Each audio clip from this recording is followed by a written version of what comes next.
You know, what is it, 90 days to collect the signatures. This is not a proposal as such, it's just simply a statement of fact. We got to start collecting that money first before we can even think about, in my opinion, about launching another petition. If not, we're going to squander all that energy, a lot of time. We need $100,000. Now, I'll put up first 100 into whatever it is, but that's not very much. You know, big deal. Okay, that's about it, really. Sorry. Oh, and so one other thing. I am already circulating some letters out. Like I just sent one out to Snoop Dogg, who happens to, yeah, I know, but he happens to be the biggest medical marijuana owner in Colorado. You know, just asking him for his help. And I'm sending, you know, George Soros some letters, and anybody. Look, if you guys know of somebody and have a contact, or just know of somebody, can you please contact me? You know, and I don't know how you're going to do that. Okay, my email address will be real fast. It's just Antique Andrew. Now, Antique is just spelled like an antique store, A-N-T-I-Q-U-E, Antique Andrew, A-N-D-R-E-W, my first name, at yahoo.com.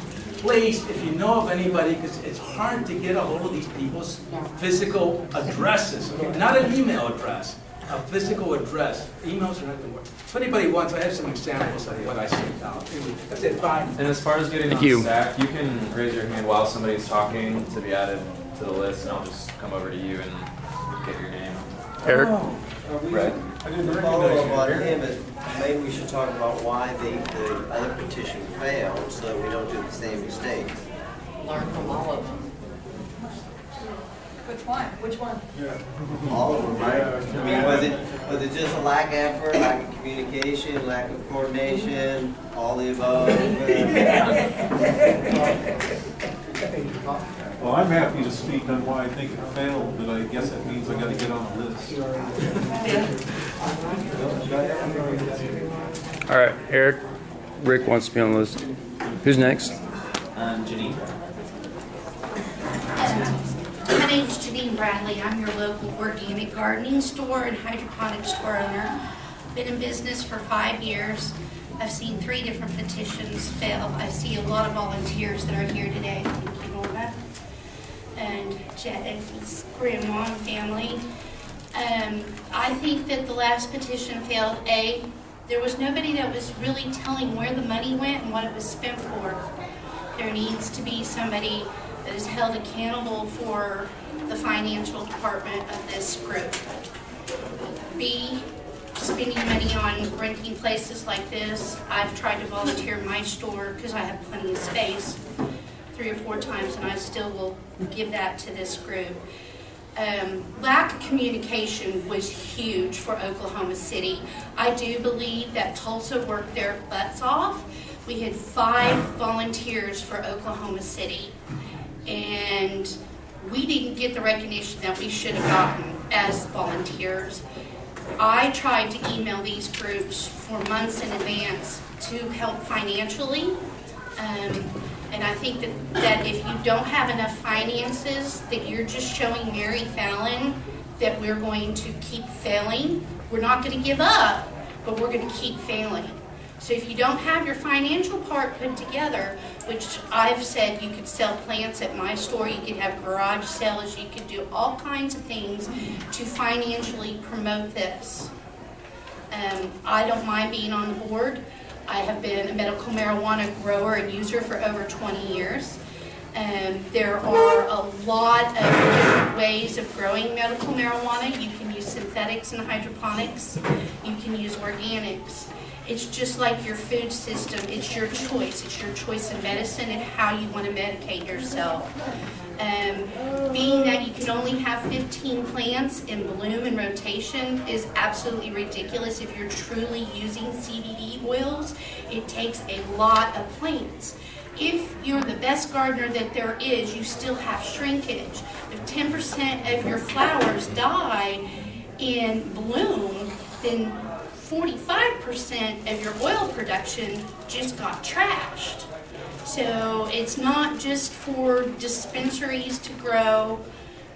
It's got to come together as a group effort. If we don't work together and communicate together, none of this is going to happen. So that's just how I feel. Richard? Yeah. I'm Richard Perjanski. I've worked on the Libertarian petition. I worked for 15 years to get the law changed. I picked up a technique which, when I was in the Marine Corps, if you're attacking the hill, you can't take it, can't get straight up, go a different way. So this, I would recommend you guys take a different approach too. Do three different ways.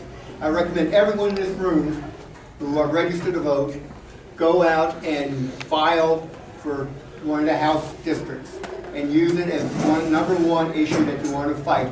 It'll cost you $200 to file paperwork and say I'm running because I want to change the marijuana laws or the drug laws in Oklahoma. You will have a voice. Every newspaper will report you. Try that as an approach. You'll have a lot of fun running too. All right, and then Rick. Yeah, somebody said we should talk about why the last effort failed, and it's probably the reason why the other efforts have failed as well. One is we're trying to do it without money, and as Frank has said often, was it $1 million to $2 million to get a successful initiative petition in this state? Well, that's not what I said. That's what Dan Bourne Or what they say, right. So we're trying to do it without money, which means that we need volunteers. And that's where we were really lacking. I don't know how many active volunteers they had in Tulsa, but like we just heard, we only had about 5 that were really active in Oklahoma City. And that was one of the big problems.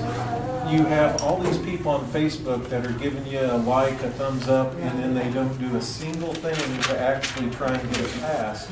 You're lucky if they actually go find a petition to sign. And so I don't know what you do about that. I don't know how to light a fire under other people. I'm doing this for my mom, and my initial goal was to get 100 signatures. I ended up getting over 1,000. And if there were 120 of us like that, we'd have hit our goal. So the problem is we really need to find that many people. Why this last petition failed, I think, also is because, and not to get into blame or recrimination, but since Oklahoma for Health decided not to get us started last August, then Green the Vote decided to go forward. By the time we finally got the petition approved, it meant that our last month was going to be in December. And our last 2 months were after daylight savings changed, so that it was dark very early at night. The best time to run this is in the summer, but we're not going to have that option this time. So I think we need to delay as late as possible getting the petition started. If we try and start the petition early March, we're still under winter savings time or whatever it is, so it's going to be dark early. And the days are going to be shorter. Each day we delay gives us a longer day and a longer day. And we really need all the daylight we can get, because once it's dark, it's much harder to find people. The other thing is, somebody has mentioned on the web pages that there's going to be a bunch of festivals coming up. That's probably one of the best things we can do. One of the best places I got signatures was at actual concerts, although I only went to a couple of those. And then a guy named Jerry Church kept having me out to, what's it called, Thunder Alley. And I was able to get signatures every time, although it dwindled over time because basically he had the same clientele coming out to the club. But we have to get where people are. Pop-ups out on the side of the road are okay. I would average maybe 10 signatures an hour. When I was at one rock and roll concert down at the Chesapeake Center, I probably got 120 signatures in 2 hours. That's more like 60 signatures an hour, 1 a minute. And that's really what our goal has to be. If you're set up on the side of the road, you're not going to do that well, with the exception possibly of the location over Northwest Expressway by Meridian. That's an excellent location. Gets a lot of traffic. There's a parking lot that they can just pull off into the sign. So the reason we failed is lack of money, lack of volunteers, and I don't know what we can do about either of those. I know that Oklahomans for Health has been trying to raise money for the last 6 months, so I don't know where they're at on that. But perhaps they can put more money into it than we were able to on our kind of ad hoc, just last minute thing. The other thing that I think could really help when I was out getting signatures, I noticed people on dates did not want to sign because they didn't want to sign in front of their date, or if they were with their children. There's a lot of embarrassment in signing this petition, even if they want to sign it, which is what I thought was so great about the business locations last time, and I guess the time before that. The trouble is, we almost need an advertising campaign to tell people they can go to these businesses and sign in a more discreet way or a private way, because we've got to get these people that are for it but afraid to sign in public, because there's too many people that are afraid to sign at all, because I ran into plenty of people like that. Let's see, are there any other reasons that I think it failed? Mainly just the lack of volunteers. I think with the right amount of volunteers, we would have got it done last time, or even the time before that. I couldn't volunteer for Oklahomans for Health last time because they were wanting to chop my leg off because I had gangrene. So anyway, I think I'm done on that, so thanks. Billy? Can I pass? Yep. Well, I'd like to reserve that for later. Somebody might address my issues. Okay, Jackie? Okay, well, first I'm going to say I appreciate everybody who's been out volunteering and collecting signatures. Personally, from my standpoint, which I haven't been out collecting signatures, and I do apologize, I have a lot to take care of with Jackie. But from my standpoint, I never seen a booth set up in Tulsa. I didn't know where to go. There was not enough publicity and advertisement for it. And aside from that, one thing we all need to understand is that the excitement for this has kind of left everybody. We all are in this for the same cause. Green to Vote, Oklahomans for Health, the average Joe Blows off the street who are trying to get signatures from people like me who my child depends on it to live. And I feel that everybody has kind of separated themselves into this group, that group. Vindictiveness from this side, vindictiveness from that side. Each one's trying to be better than the other. Everybody's trying to hurt each other. None of y'all are hurting anybody but yourselves. We all want the same thing, and I think we need to remember what we're fighting for and why it's so important. Or no matter how many volunteers we have, no matter how much money we have, no matter what, if we can't unite together as a group and entirety to get this done, it's not going to happen, period. And I'm going to do a lot more, you know, as far as advocating and stuff. This year I had to take a step back because obviously I'm here illegally. I could be arrested right this second and taken to prison because I'm keeping my daughter alive. And it is just frustrating because I know that there is scientific proof. There is, you know, all of these things that we need to just, I don't know. I know if we don't band together and we don't stick together, then people aren't going to pay attention to the true miracles for marijuana. They're more focused on the fighting and who's talking this about that person and who's spreading lies and all this nonsense, and it just needs to end. We need to get excited again. We need to get confident again. We need to, you know, band together. We have to make this work. As far as I go, I can, you know, take this aspect of things back to the state capitol. I'm willing to meet with legislators face to face. I feel like we need more people of power on our side, like as we move forward. So I just, my main hope for this next go round is that everybody can put all the differences, all the bullshit, aside, and that we can all come together and do this as a team. The team that we were in the beginning. So that's all I got to say.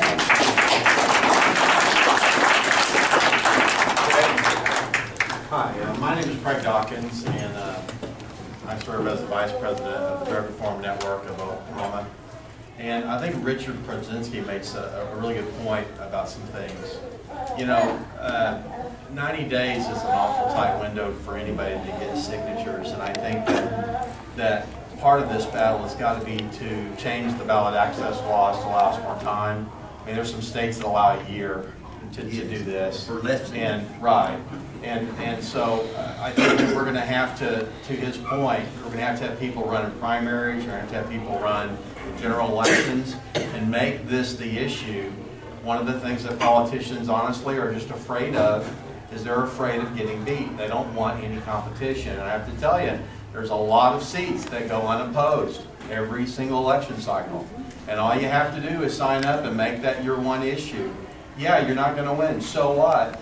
The point is you have to agitate the point before it becomes speakable. You know, you have to have it be something that can be commonly discussed outside the realm of crazy. Okay? Because in many areas, this kind of conversation about legalizing marijuana for a lot of people, it's crazy. Let's make it not crazy anymore. And the way you do that is you normalize it through debate. And so whenever you run for office, run on that issue. But more importantly, we've got to help change the ballot access laws so that it helps make a lot of changes that, because 90 days, to be quite honest, even if you had $100,000, quite honestly, it's a tough number to hit because you need the signatures. You don't need just the signatures, you need that plus about 40%, because we know that there's there's a bunch of them that aren't going to count.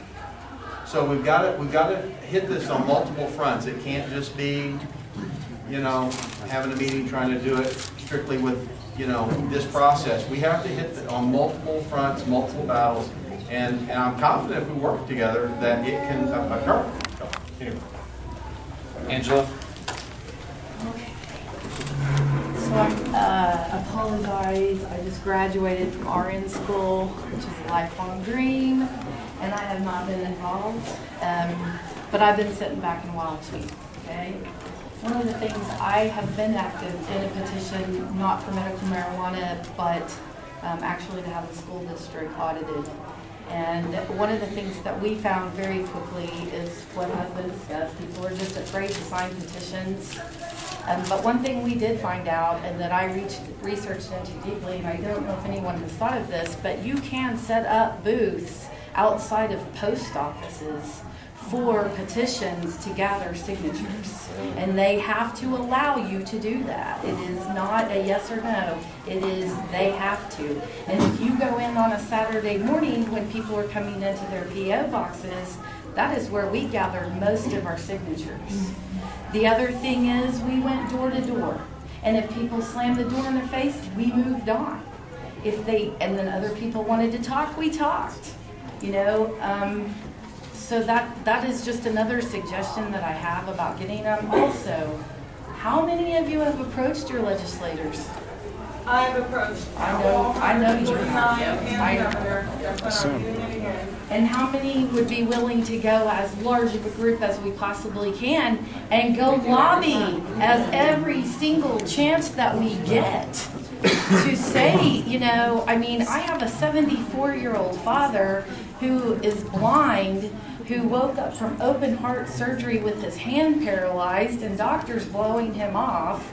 And my brother-in-law said, shut up and smoke it. And he will tell you he's been brainwashed his whole life of how bad this thing is. And he's willing to come out here and speak.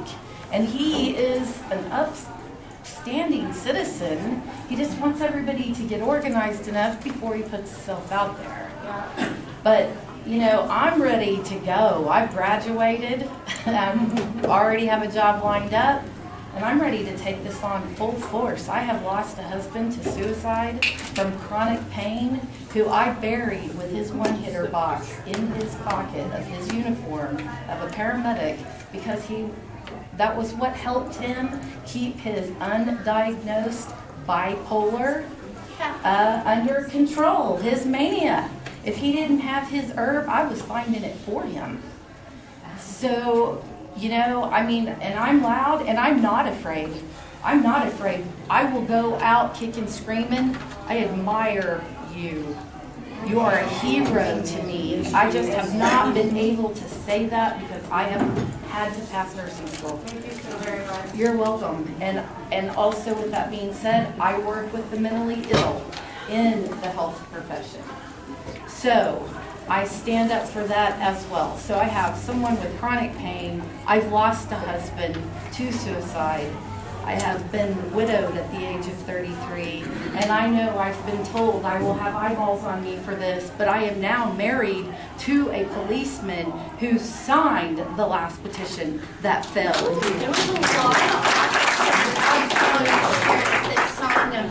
A lot of them wanted a private moment in a private place, but there's a lot of them. I don't mean to interrupt you, but if you're going to be speaking more than a couple of sentences, you can get on this. I'm sorry. And it's, I mean, every officer I know so far, other than I'm that crazy libtard, and I just let them say that I know I'm the crazy libtard, but, you know, there's not a single one of them that have a problem with it so far that I've talked to. And I'm getting her, I will go to the FOP meetings, and I will talk to these people, and, you know, what are they gonna do? Take me down? No. They can't take me down. I don't have anything for them to take me down on. I'm raising a family. I have a wonderful husband who's very supportive of this movement because he thinks that the same thing that we're all feeling in this room. They just have to be careful with their jobs. And if you do have one approach you, I saw a thing on Facebook where the cop car pulled up in the corner and had it aimed at the tent. I would have walked right over there, introduced myself, told them what I was doing, held my hand out, shake it. Would you like to sign it, sir? Absolutely. As I hand them a voter registration card, then take that voter registration card, write down their information, and mail it in myself. So with that being said, I am Angela Lindsay Holmes, and let's do this. And if we don't get it this time, let's keep building. Let's get stronger, stronger, stronger, and not give up. And quit fighting, guys. Yeah. Be kind to one another. Agree to disagree, but we all have the same focus. And my daddy will stand up loud and clear, but we got to get it together better before he'll do it. So with that being said, good luck, guys. And your name is what? Angela Lindsay Holmes. And it's LINDSAY-Holmes on Facebook. It's kind of hard to find me. Chelsea, I'm friends with Chelsea, Rita, Craig, Nadine. You can find Mark. You can find me that way. Put in a friend request because I am free from the mental torture of nursing school that I was randomly screened in, and I'll just leave that at that. My anxiety was off the charts during that time. But I'm not afraid, so I'm pretty fearless. I'll go talk to Fallon. Let's do it. All right? Let's do it. You're a hero, girl. Keep fighting for that baby. Next up. Mitch, real quick, and then we'll get back to the start. I believe Frank mentioned that we wanted this segment to take about 45 minutes. Just to put in briefly with a quick procedural thing to make sure everybody knows, that puts us at approximately halfway through. We've got about 20 minutes left before the segment's over. Nadine, you're up. I'm Nadine Gallagher. I'm a teacher in Oklahoma City. I've done this in other states. You need money to get this done. People need to know that that petition is open, and the only way you do that is by advertising it. Just off the top of my head, there's a state not too far from here where there's people who might like to sell. Call them and say, we need money to get this going, and we need a lot of money to get this going. And you need a petition that goes on the road. You need somebody that says, I will go to Ardmore for the weekend and park myself in a Holiday Inn and go door to door with voter registration cards, register to people to vote while they sign the petition. Can't do that. They have to be registered when they sign it?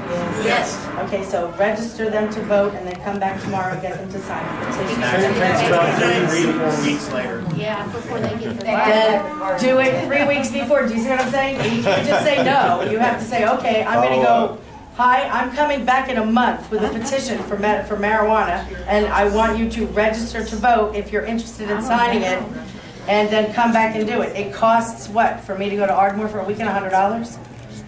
I could go to Ardmore for $100 for the weekend. I could go anywhere for $100 for a weekend. You know, but somebody has to ask me to do it. You know, it has to be, it can't just be like, oh, well, the petition, well, where do I find it? You can't, people need to be able to just say, every time they drive down a highway, there's a petition. There's another sign, there's another sign, there's more people talking about it. I didn't even know where to sign petitions this last time. And that being said, there are people at the state legislature, I was there last week, that are senators that when I said how you get out of your budget crunch is legalize marijuana, and I had several of them say, I'm looking at it. You might want to go for the health aspect, go for the money. They want the money. Tell them that they're going to make a lot of money. I don't want this to become a cash cow. But you know what? You can't pick who you're in bed with. No, but You know, they want the money. No cross talk. And here's the thing, I have $100 and I'm going to buy marijuana. Where do you want this money to go? You want some of it, or do you want them to have it? Because people smoke marijuana in this state All right. by a far greater number than I have ever seen in New Jersey, where I'm from. Adam, you're up. Adam? We're good at hiding. Hi, I'm just gonna say, I've been HIV positive for 21 years. I lost my lover to HIV, and he was an avid smoker, and I'm an avid smoker.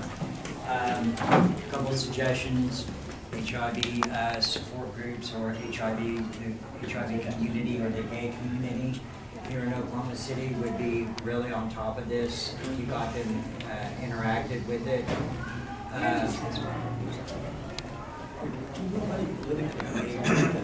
My friend that owns the Gay Pride magazine that comes out did a beautiful article 3 times during this last petition.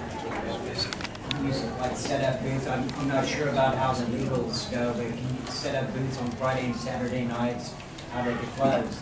I've seen that be very successful out there for stopping anti-hate laws and anti-gay laws. I'm on board. If there's anything I can do, let me know. I'm in. I just happened upon them with the flag and was walking through the park, so I'm just excited that I found this going on today, but I had no idea.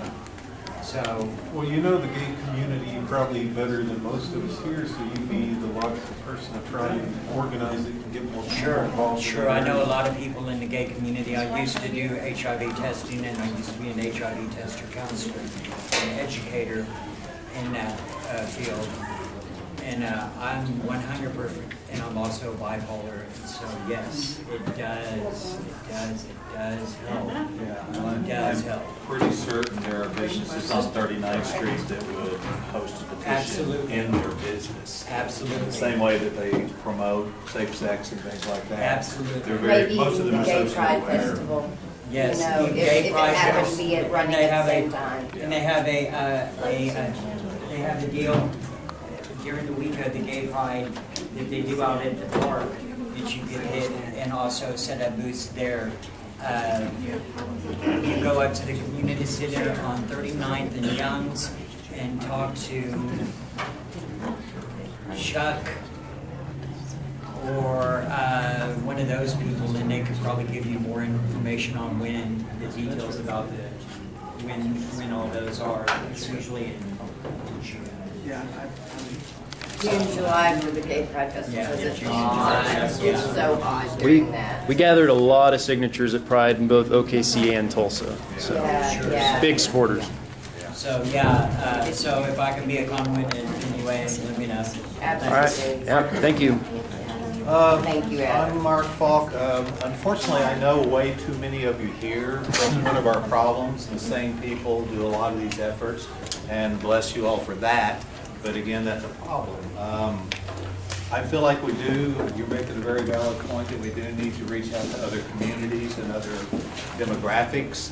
I'm going to throw a couple of things out, and this is just for purposes of discussion. I'm not really advocating one thing or the other. We did the petition in Oklahoma City. I can tell you what we did right and what we did wrong on it. What we did right was we had probably 50 people show up the first night to collect signatures.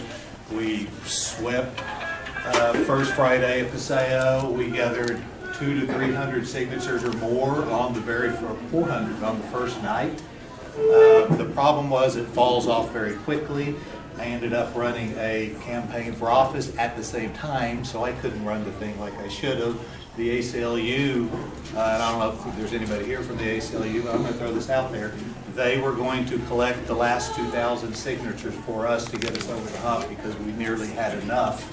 And then something happened after they approved the money to do that, and it got jerked out from under it, and they didn't tell us until the very end. And I'm going to say, frankly, I know and like the people at the ACLU, but we got screwed on that. So there's politics involved with a lot of organizations who, for political reasons, and it's not them, I believe it's their funders probably who step in and say, no, we don't want this. I'm not certain that it's still not the best idea. This is what Michigan did. They failed several times. Then they went in and did about 3 or 4 cities first. And the cities are easier than the states. And what you do on the city level is you, first of all, it's a lower signature threshold. It was 6,000 then, so we only had a day to decide and file it because of an upcoming mayoral election. We knew it was going to jump because Ed Shadid. Now it's around, I believe, 10 to 11,000. But 11,000 signatures in 90 days in Oklahoma City is incredibly doable. And what you're doing then, same thing there. You can do it in any city, and the threshold is based on percentage. You may only need a few hundred signatures in some towns. So you could. Is that for decriminalization? It's for decriminalization, and what that has to be is a first step. You gain momentum from that. You know, you gain, and I'm just throwing out suggestions, and I'm not trying to decide anything for anyone, but if we had the people to do it, gaining 15 to 16,000 signatures in Oklahoma City in 90 days would be easy. We were on our way and ahead of schedule, and then, like I said, it was really a problem of pre-organizing. All of this is pre-organizing, and you guys know this better than anybody now, you know. But you make your mistakes, you learn from your mistakes, you don't make them again, you get your people together, you have all of your businesses. Businesses turned out to be huge for us on getting signatures. You have 20 or 30 businesses in Oklahoma City, 20 or 30 in Tulsa, one in every little town, so people can go get a signature in any town they're at. They don't have to go, I'm going to be down here collecting signatures on the corner at 36 and May. You can go, it's in this business, it's there 24/7, anytime you want, go sign it. And that access to be able to sign is important. On the idea of medical, I think that if you did go with the city first, Tulsa and Oklahoma City, and you just hit them, do one and then the other, so we can travel to each other's cities and help each other out. You gain the momentum from that. You have people in Oklahoma City who no longer get arrested. He can have my spot. Well, I'll take a minute of it. No, You go can have ahead. the rest. You have people in Oklahoma City who will no longer get arrested. The way we did it, and my brother, who's an attorney, helped me write it up. He basically changed an existing law, and we just changed the schedule of marijuana. We put it on an existing thing, so it became a traffic ticket. So essentially, if you have a child that's sick and you get caught, they don't even arrest you. They write you a ticket, you go on your way. That's it. That's a huge deal. That's a good start. Baby steps. And you build from there, and then you get into doing a statewide. And I agree that a big part of this problem is the amount of time. When Craig was talking about this earlier, we have 90 days. Florida has a year from any given date. So you can say, oh, I filed a petition, I dicked around for 6 months, and then I got a bunch of signatures, so I started from June 1st. And now they have a year. We have 90 days. You need 1,000 people out there every day. Michigan finally did it in their state with $250,000 in the bank to do it. And I'm sorry, but you either need a lot of money or you need to do like Craig said and go in and petition. Well, I actually at one point suggested that we push one petition through to change the damn petition process or get the legislators to do it. So those are just suggestions. I'm willing to help in any way. And thank you guys for everything you're doing. Like I said, if you want to do cities, we can research, and if you're in a smaller town, you just look at existing ordinances and you write it in there. And then you make the state challenge it. Let them come after us for a change. Well, they come after us every day. But again, thank you guys. I love what you're doing. I want to second the motion that we all have to work together. We all love each other, and we've all fought at one time or another. And I'm going to throw my love out to everybody in the room. Love you, Mark. Say, whatever has happened with anyone, we are all on the same side. So thank you. That's right. Against the state. We have 6 people left on staff. Okay, we're getting pretty close to time, so Just keep going. in order to prevent this from running over, I think we should go ahead and have those 6 people for the last one staff for a second. I'd like to have my say. You are Do it. next after I Andrew. passed. You passed? I passed last time when it was my turn. Oh, does that mean you go to the bottom? Yeah. Okay. Is it too late to put our name on the list? New rule. At this point, yeah, there's Got it. It's gonna be short. Yes. I think we'll keep focused. Yeah, it's a Everybody 3 hour here's got a meeting, great this- story. This particular. Everybody here knows why. Some people here know how. That's not the issue. Today, right here in this room, right now, we have to form an effective coalition. That's the focus. Not how to do it, not how to get the petition passed, but how do you form an effective coalition? That's what we need to do today in this room. I'm done. Absolutely. I agree. Just real fast, talk about forming an petition. Look, how many of you are not on the Oklahoma Voters League mailing list? It's an email list. You are now. It's an email list that basically it's open forum. Anybody that's interested in medical marijuana who lives in that affects Oklahoma can post on the thing. Granted, you get a bunch of idiots sometimes screaming, but whatever. The bottom line, though, is that it just talk about not communicating. Look, nobody bothers to use that thing. Go for the Green never used it. Oklahomans for Health never used it. I mean, why not? It's got about 450 people on it. And you've got to go to them. You've got to reach out and tell, hey, this is where you can sign the petition. You know, it isn't a matter of, well, I'm going to just use Facebook only, because on Facebook, they have to come to you. They have to know you exist before you even, I mean, look. Anyway, for those of you who want, how many of you guys want to get on the mailing list who are not on? It's just an email list. You can get yourself off anytime. Everybody, great, excellent. I'll come. Make sure you come and catch me. Okay. Rick. It's me again. All right, I just wanted to say a couple of things. First of all, we fight because we care, so that's why we're all fighting with each other, because we care so much. Then quickly, to the point of taxes.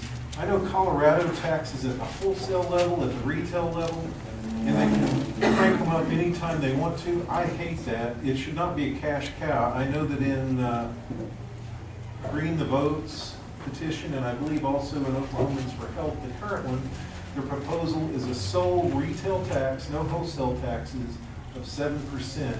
And I think we should not try and sell it as a way for you to make the state get rich, because then they'll just drive the price up for sick people. Ideally, there shouldn't even be a tax on medicine, but that's another story. I can live with a 7% one, but I don't think we should be giving them ideas that it's going to be millions and millions and millions and millions of dollars, because I don't know that 7% will be.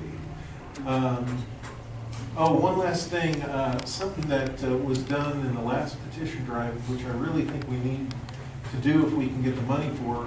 Our leader here donated her money to do this, was she printed up little slips that I started giving out to people to tell them to tell their friends to go to Facebook to find out where to go sign the petition, so that I was trying to multiply every signature I got by 1 or 2 or 3.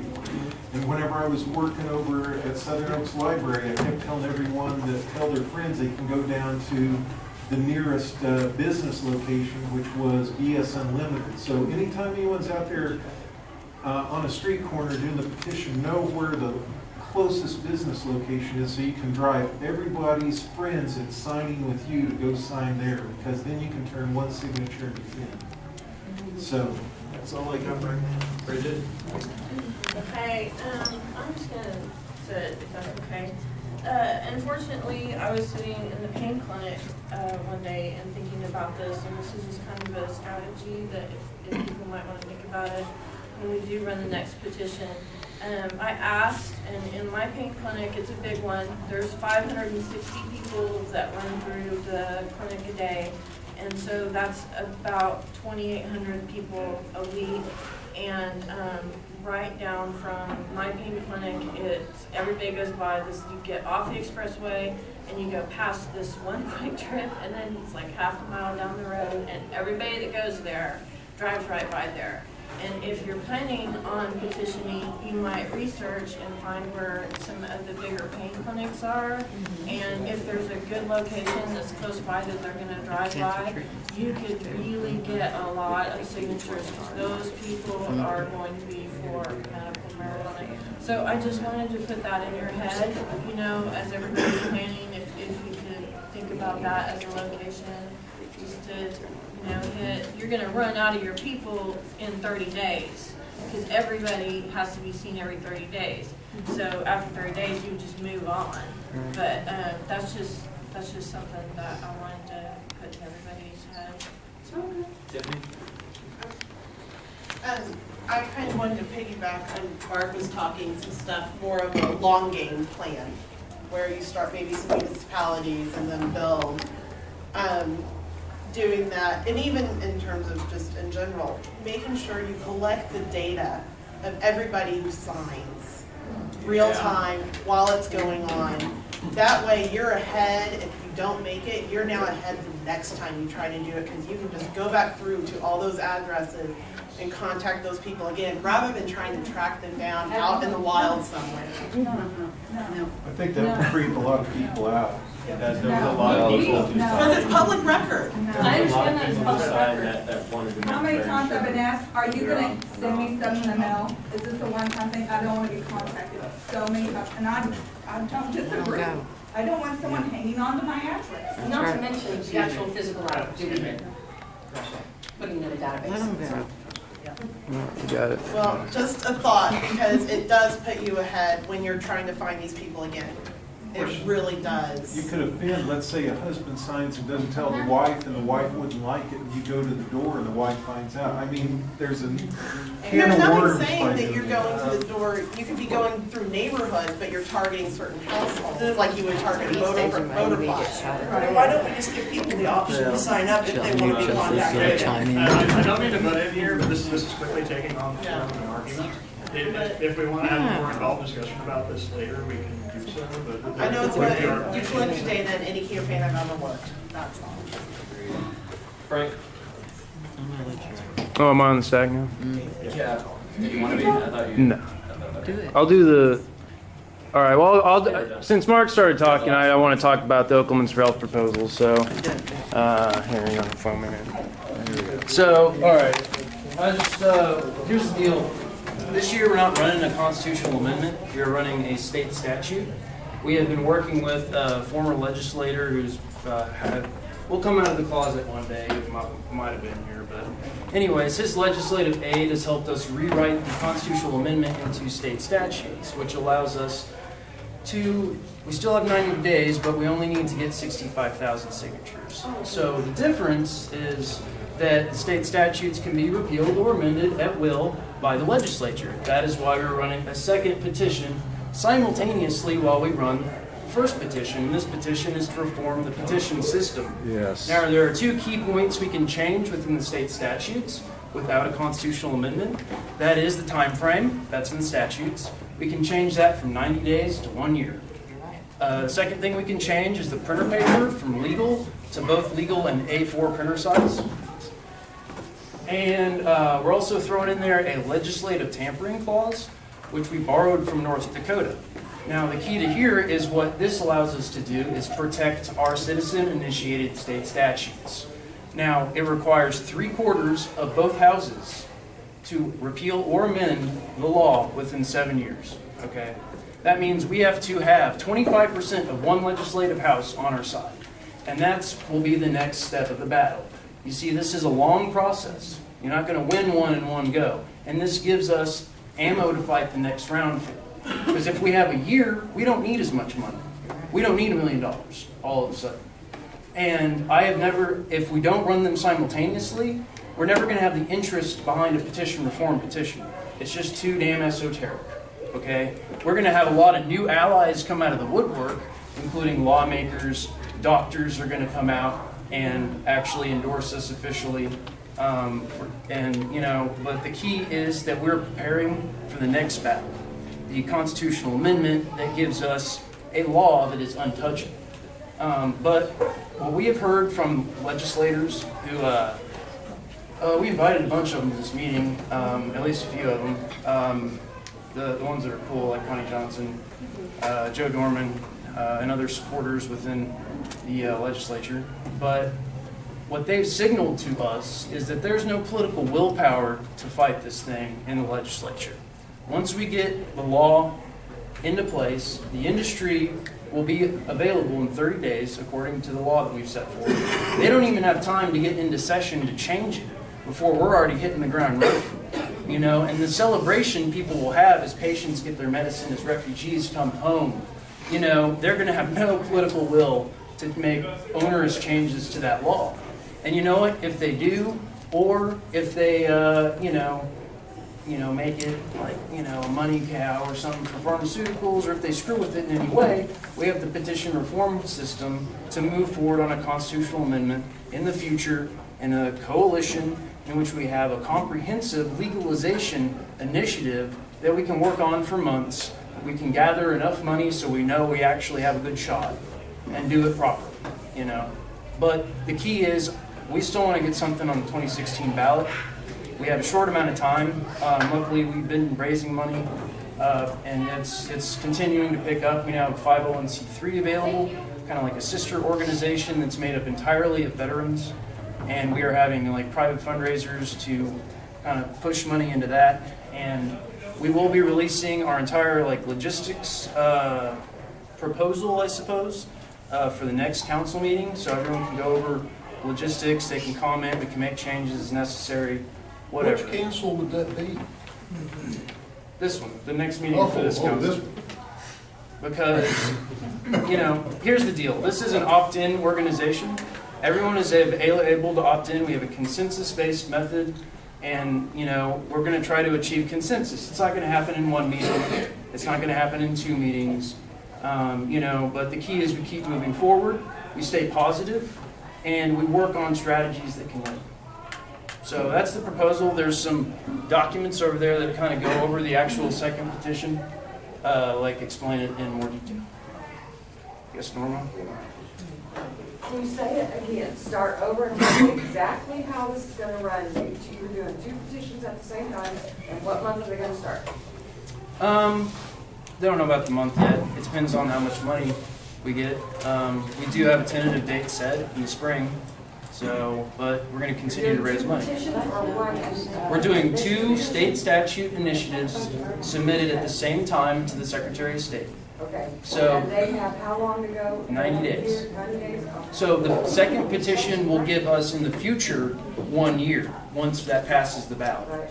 But we got to get those signatures in 90 days. 65,000. 65,000. That's not an initiative. That's something else. That's a state statute. It's an initiative for a state statute. Okay. And this is all being done by it's not an initiative. It's called something else. Referendum, I believe. Referendum. Okay. Let's use the terms right so we can all get familiar with it. All right. Well, a referendum is actually a statute that changes an existing law. It's still an initiative because we're proposing an amendment to the state statutes. If that's correct. We are now after 4 p.m. I believe we have the space until 6 p.m. So yeah. I'll take a we've break. got a lot of ground to cover, but that said, there's also a lot of people here who have still not yet had an opportunity to speak, or not had an opportunity to say everything they'd like to. I've got an informal straw poll here. How many people here would like to extend this segment to another 10 to 15 minutes? If we do, it's going to be a hard cutoff. Can I propose we take a break and then just do this for another hour? That works for me. Yeah. Is everyone down or no? Agreed. Before we take our break. So right now I have Rick, Brittany, Clinton, and Porter. Rick, you're up.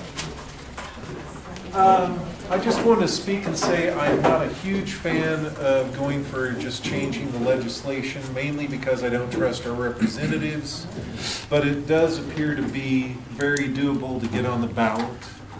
So it does have that benefit. And I do think there would be some inertia to changing it anyway because, like they said, if they're not in session, they'd have to convene a special session or something, which if Mary Fallon was still governor, she might do that because she's just that kind of person. But So I do have concerns about that, but I think it's doable. The other concern I have personally is I chose not to circulate the libertarian petition at the same time as the medical marijuana for a couple of reasons. I thought it might dilute my effort to a certain extent, and also most of my petition gathering was done on foot. I did have some places where I had a table. If you've got a table, running 2 petitions isn't a big deal, but because I was keeping spare petitions in this, I was walking around with this and a petition in another hand, and so if I have yet another petition, I'm not quite sure how it's going to work out. So I will probably only circulate the medical marijuana petition if there are 2 petitions going. Even though I agree with the second petition to give us more time to get an initiative done, I just personally don't think for myself I can work it out logistically, and I don't know how that's going to work out for everyone else that's going to be gathering signatures or not. It's a personal choice. So, and I guess that's all I have at this point. And one thing I do propose, if we run out of speakers, that we do move on to propose changes to the petition. I assume that would be the next thing on the list, right? Brittany? Alright, well, I just had an idea listening to everybody talk about the funds that needs to be raised and whatnot. And I do have an event going on in mid-March, the 2nd annual Ken Warriors United for Change, obviously, because we believe in marijuana not just for epilepsy, but for everybody who needs it. And I was thinking maybe we can set up something special inside of our event, like a booth or an area where we can also collect funds towards the amount of money that we need to raise. So I just wanted to put that out there. Clinton?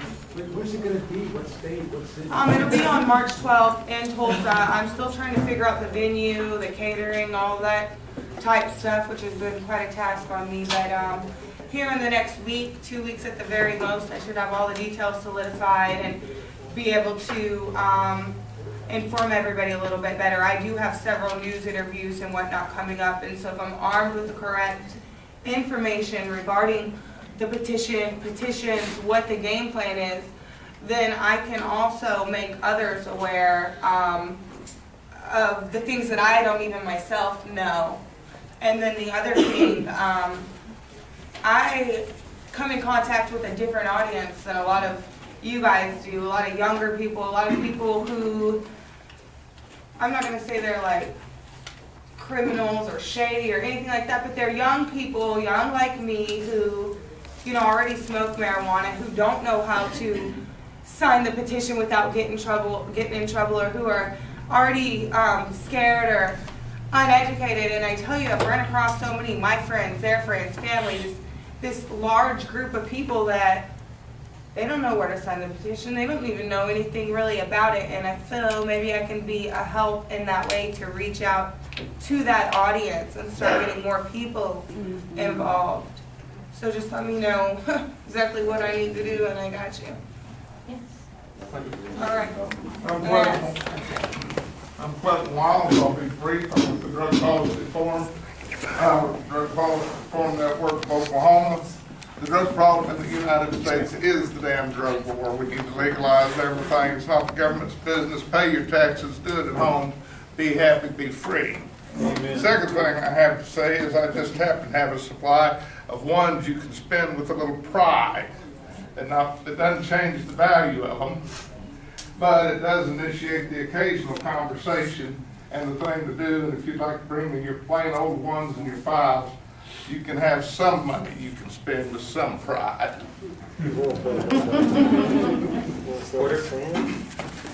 Yeah, I'm Porter Davis. I was a state rep back in 1982, served a term to see how they actually do it out there, and I've got several thoughts about this. One is that Craig Dawkins is right on target, that we need to be thinking about the ways that we can change the conversation. We want to win this thing. I mean, if we do the petition this time, I would like to win in November. So we need to be thinking political campaign and change the conversation. And so we're looking into a number of things, some political technology that can help us. But we need to be thinking, how are we going to take this out to the grassroots? We need to come together in a coalition around our basic principle, which is to make this healthy plan available to everybody without fear of being criminals. That's what we're talking about, and that's the educational issue that needs to be done. And there's a lot of ignorance and superstition out there, but even so, the poll from 2 years ago shows that at least 40% of Oklahomans support medical cannabis use, and up to 70% decriminalizing, and I know that has had to change. So we're in a perfect storm of opportunity right now. Budget cuts being made. I mean, there's 7,000 nonviolent drug offenders in cages in Oklahoma prisons right now. 7,000. It costs at least $300 million a year, and it corrupts the whole system. I think people are ready, and it destroys their families. It's like shooting ourselves in both feet and both kneecaps as a society here. I think people are really ready for the conversation, for what I'm picking up, and we just need to help them understand. So we do need to hit it on many fronts. We need to be looking for people who are, solid people that will run for office. If we had 100 people running for the state legislature this time on a sane-looking platform, we could do some things to help put it together for you so you can get out there and knock on doors. It's those people you find that you engage in conversation with, that's who we can begin to locate and use to turn out the vote and to get their neighbors out to do stuff. We need to think seriously about how we begin to put our database together. I mean, we're not going to win a campaign by sitting around on Friday night and enjoying ourselves. We're going to do it by actually getting unified and getting into the precincts and identifying our voters and getting them out. And so we're working on some technology to do that, but we need to have a discussion about ways we might be able to approach people who have signed petitions and give them an opportunity to opt out of hearing anything more. There's some ways we can do that, but that's something that needs to be discussed. You can buy the voter registration data. Well, voter registration, well, yeah, we can get that data, but that doesn't tell us who signed the petition. But that would give you based on who you started with. Well, it just tells you who voted. Yeah, but anyway, yeah, and so,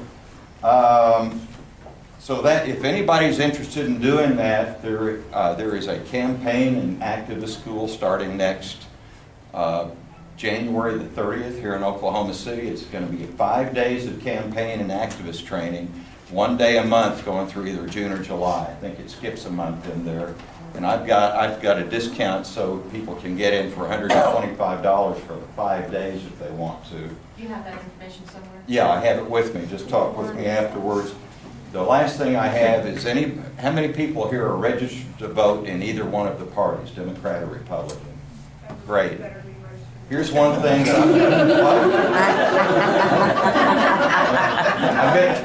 we're starting to have a conversation. I want to get together with Connie Johnson and maybe the legislator that they have used and come up with a resolution that we can get out to people. I urge you to go to the official precinct meeting for whichever party you're in, Democrat or Republican. That's next spring.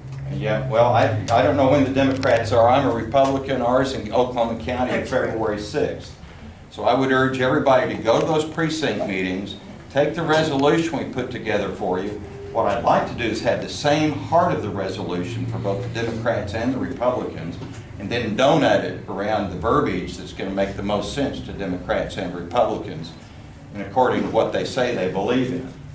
And if they believed in if they actually did what they say they believe in, we wouldn't be having this meeting today. We would have freedom here in this state. So when we get that out, please go, because that's the place where you can then go become a delegate to your county convention in the state, even run for a delegate to be a presidential delegate. We've got to start getting involved in the process, folks. If we want to change the laws, we've got to get involved in the process. It's not going to be a pipe dream. So I'd be happy to talk with anybody afterwards. I heard a number of people that had resources that I felt could help, but I didn't get names and addresses.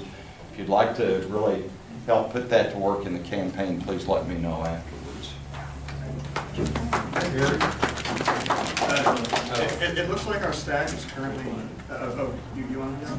Yeah. Okay. Is it me now? Yeah, but before we do, I just wanted to let everyone know that besides him, the stack is currently empty, but it is open. If there's anybody right now who wants to speak, now would be the time to do so after this. Okay, sorry, I don't mean to be hogging a bunch of talk time here, but things keep occurring to me. First of all, to address what Porter said, I think it was actually 70% are for medical marijuana.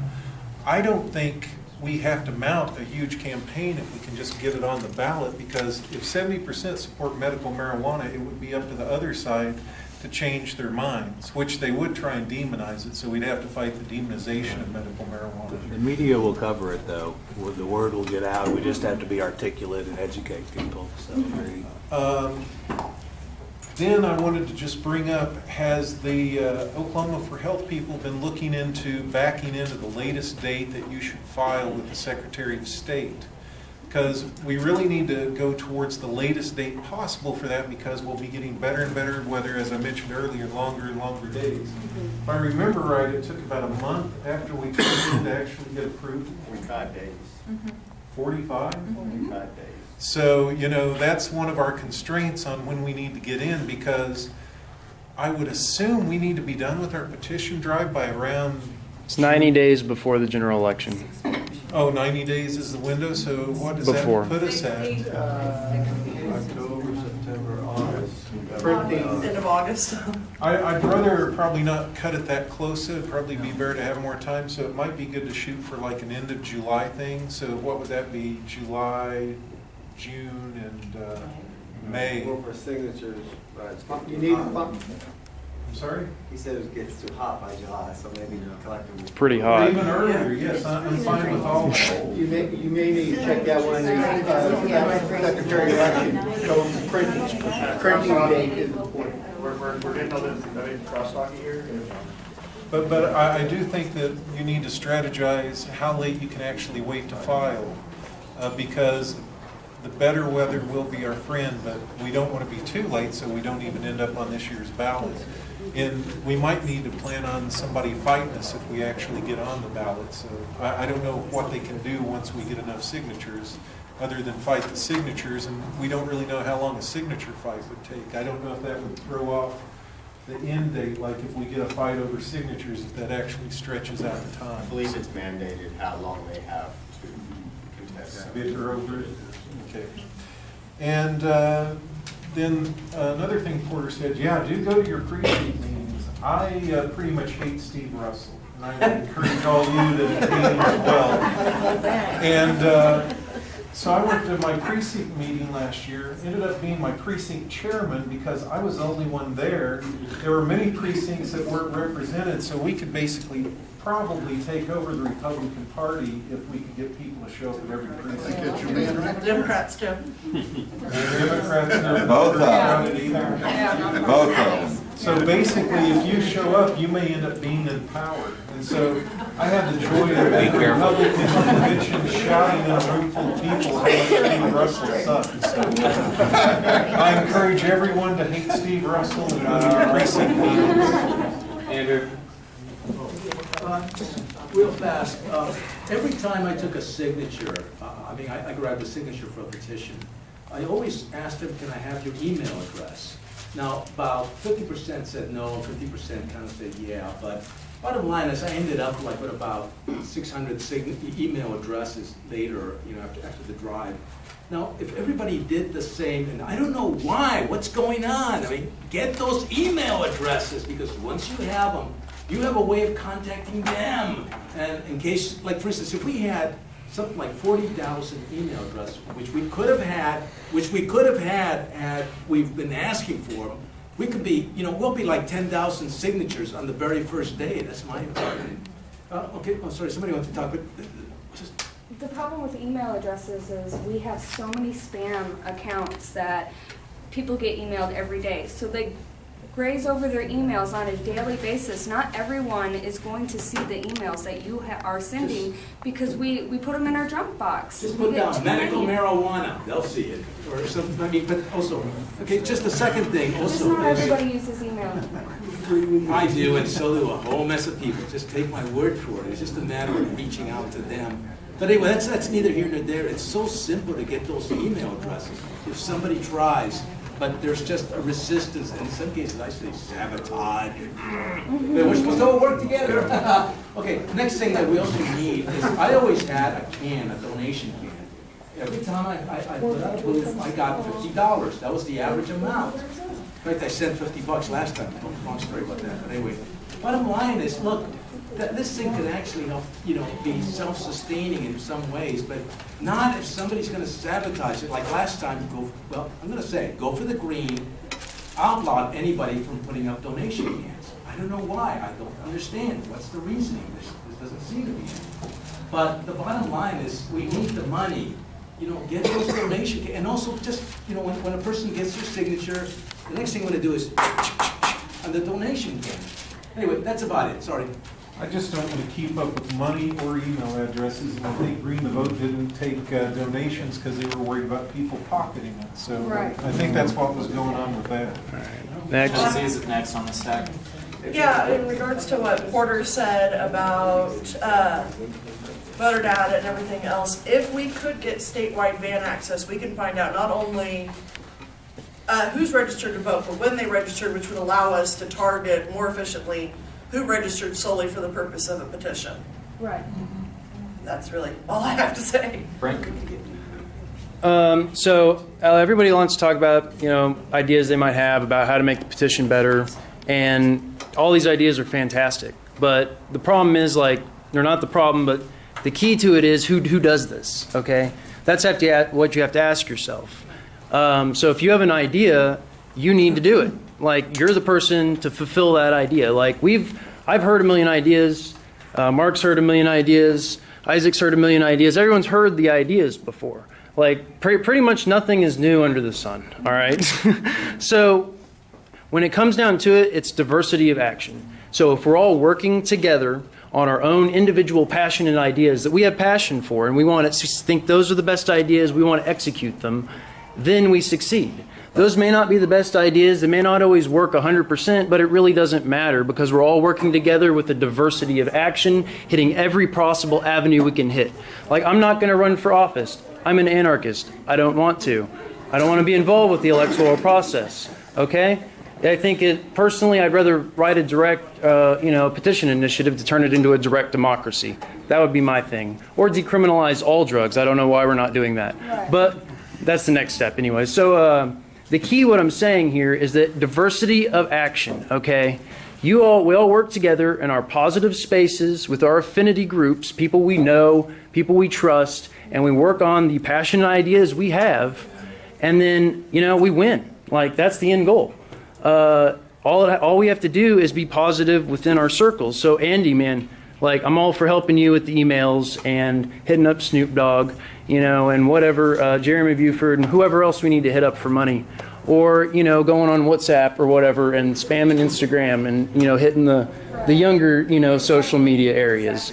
Whatever it is, we just got to do it. So when you got that idea, man, take the lead. Be the organizer. Be the leader in your community. Because it's not about one leader, one person. It is about all of us being leaders. Quick question. Something occurs to me. Last time we actually turned down locations to get signatures, which kind of upset me. I was more than willing to sacrifice myself and go to a couple of strip bars that wanted to have us collect signatures. And so that's dedication. I just hope Oklahomans for Health really won't be snobby about where we get signatures as long as we get signatures. I don't care where you go if you're getting signatures and they're legal. I've got a one-sentence thing in response to what you're saying. At Occupy OKC, we developed a tactic where when someone said, I have a great idea, you guys should do this, our response was, that is a great idea, you should head that committee. We wrote down their name, we put them to head that committee, because if you've got the idea, you should head that committee. Did it work? It worked. Oh, well, it separated the real people from the people who only talk. Juliet? So half the time it worked. Juliet? I want to hit on the donation cans that you both spoke about. We actually were going to start, we did start on that Green the Vote. We did, and it was proven that we had somebody that actually was pocketing and keeping the money instead of it being turned in to the organization to help fund what was going on. that was the reason why Isaac had said, okay, we need to stop that because, well, we're not thieves. That's just not how we roll, okay? The second one, I lost it because of the something about the strip malls. No, and I agree. We did have an issue with the strip bars, and the reason we had the issue with the strip bars is because we started off real strong in Oklahoma City in October and into November, and then we had people fall off. So we only had like you and one other person, you. The other person was kind of a flaky. That's just being honest. That would have went to the strip bars. Me personally, I would not have. I mean, that's just being honest. I wouldn't have. I wouldn't have. And it's not because I'm not for the cause, and it's not because whatever. Most everybody that knows I have 2 grandbabies that are in Colorado, refugees. This is one of them. Austine's got the flu. She couldn't be here today with Trisha. I would do anything to get a signature. But me going out in the middle of Valley Brook at night in between 2 strip bars is not going to happen. I mean, but that's my choice. But I will do the park bars, all right? I mean, I'll go to the park. Diversity of action. Right. Signatures wherever they want, though, is all I'm saying. If you're comfortable in a titty bar, she's comfortable in a bike bar. Let's go. Off in the ghetto. Can we not just get I was told it was banned, so I didn't go. Which is dumb. It wasn't that it was banned. All right, well, hold on. Who's next in the section? Well, I mean, just a minute ago, that's part of what I was going to say really kind of got covered. If you have an idea or you feel like you're led to do something or anything, don't expect like somebody or like Green the Vote or whatever to do it. Like you need to like make it happen and figure out how to make it happen, because you know everybody has to do like. We own a sound company, my husband and I, so like we use our sound company for anything we freaking can to do, you know, like if you guys have an event, call, you know, try to make something happen. But we just use like what we have, you know, and so like I do music and that kind of thing. So just find whatever you have and make it happen. The other thing is the whole problem, I mean, I know that there's a lot of people that don't carry around plastic, and so that kind of takes away from people that have cash donations, but really the big answer to donations are squares. And if everybody has a square and they, you know, I can get donations, people will give me $20 on a card and I just run it over the square, and, you know, then nobody's stolen it, it's gone right into the bank account. I figured out what, $30 last weekend. So the squares are the answer. And otherwise, then find what niche you have and freaking just make it happen. Just put it all the way down to the floor and give what you got. Willie. Okay. I'm wondering, where did most people hear about this event? Was it through Facebook? Could you raise your hand? So it's mostly Facebook. What page was it? Like how did you hear about it? OKCCG online. The Oklahoma Coalition and Prohibition page, wasn't it? Okay. I, along with a couple of other people, are administrators on that. And that seems to be one of our main outreaches. The best way to reach people. Right now, the page has like a post, like 16,000 likes, but it has a potentiality to go out to about 50,000 people on posts that I've seen when the Oklahoma South were running their petition. I think we're all agreed that we need to get Green to Vote, Oklahomans for Health together, doing the same petition when it happens. I don't know when we're going to decide when that happens, but you know, that's one of our best resources. Social media, because that's what people do when they wake up in the morning with their coffee. They check their phone, you know? And email is another great thing too. We got to utilize all of those things. And whatever small amount of money we can get together, I think we should put a lot of those resources into getting a Tulsa and OKC office space. And that can be basically where the surrounding areas meet to get and drop off the petitions, to get and pick up, easy up the chairs, everything we need, you know. And Oh, God, I'm going on a rant. I'm losing my face. But yeah, and I need more people to be administrators on that page and to get your friends to like it and send it out, because that's our biggest social media platform right now. And yeah, so if anybody else thinks, you know, you can write good posts and you want to take that responsibility of answering messages and get together and talk with other administrators on that page, talk to me and I'll put you on the board, and you know, you can make posts and we'll, you know, discuss it online. Yeah. Janine? It needs to be an ethical situation, because a lot of us do have children, on how we represent ourselves. But I noticed a lot of people that are in the food co-op, the farmers markets, the organic farmers that I work with had no idea about it. I haven't heard anybody say what is going to go for industrial hemp. I have a lot of people that are fifth-generation farmers that would quit growing wheatgrass or tomatoes to grow medical marijuana. The hemp plant gives back to Mother Earth. It's one of the most forgiving plants. It gives back nutrients to the soil, let alone that it heals people, that it can make paper. What on these petitions can I bring to the table to the farmers? Like, I'm on the head of the board for the regional food bank. I'm on the head of the board for the farmers market and the food co-op. On the 30th is our yearly get together like this, where we bring in new people and new products. I could stand up and talk to 500 people that are all over this state for every farmer's market. Is there anything on this ballot that's going to help our farmers? No. Not on this petition. Not on this petition. Hold on. You get stacked. Yeah.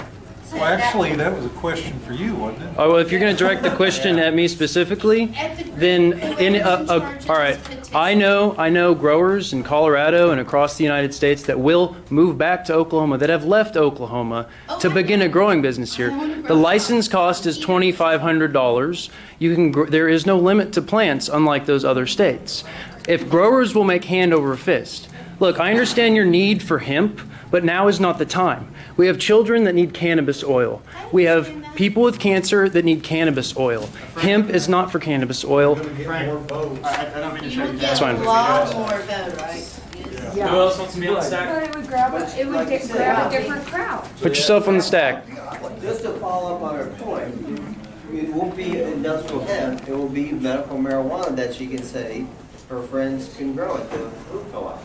So you can bring that forward, not the, even though industrial hemp has its back. All right, we've got Isaac.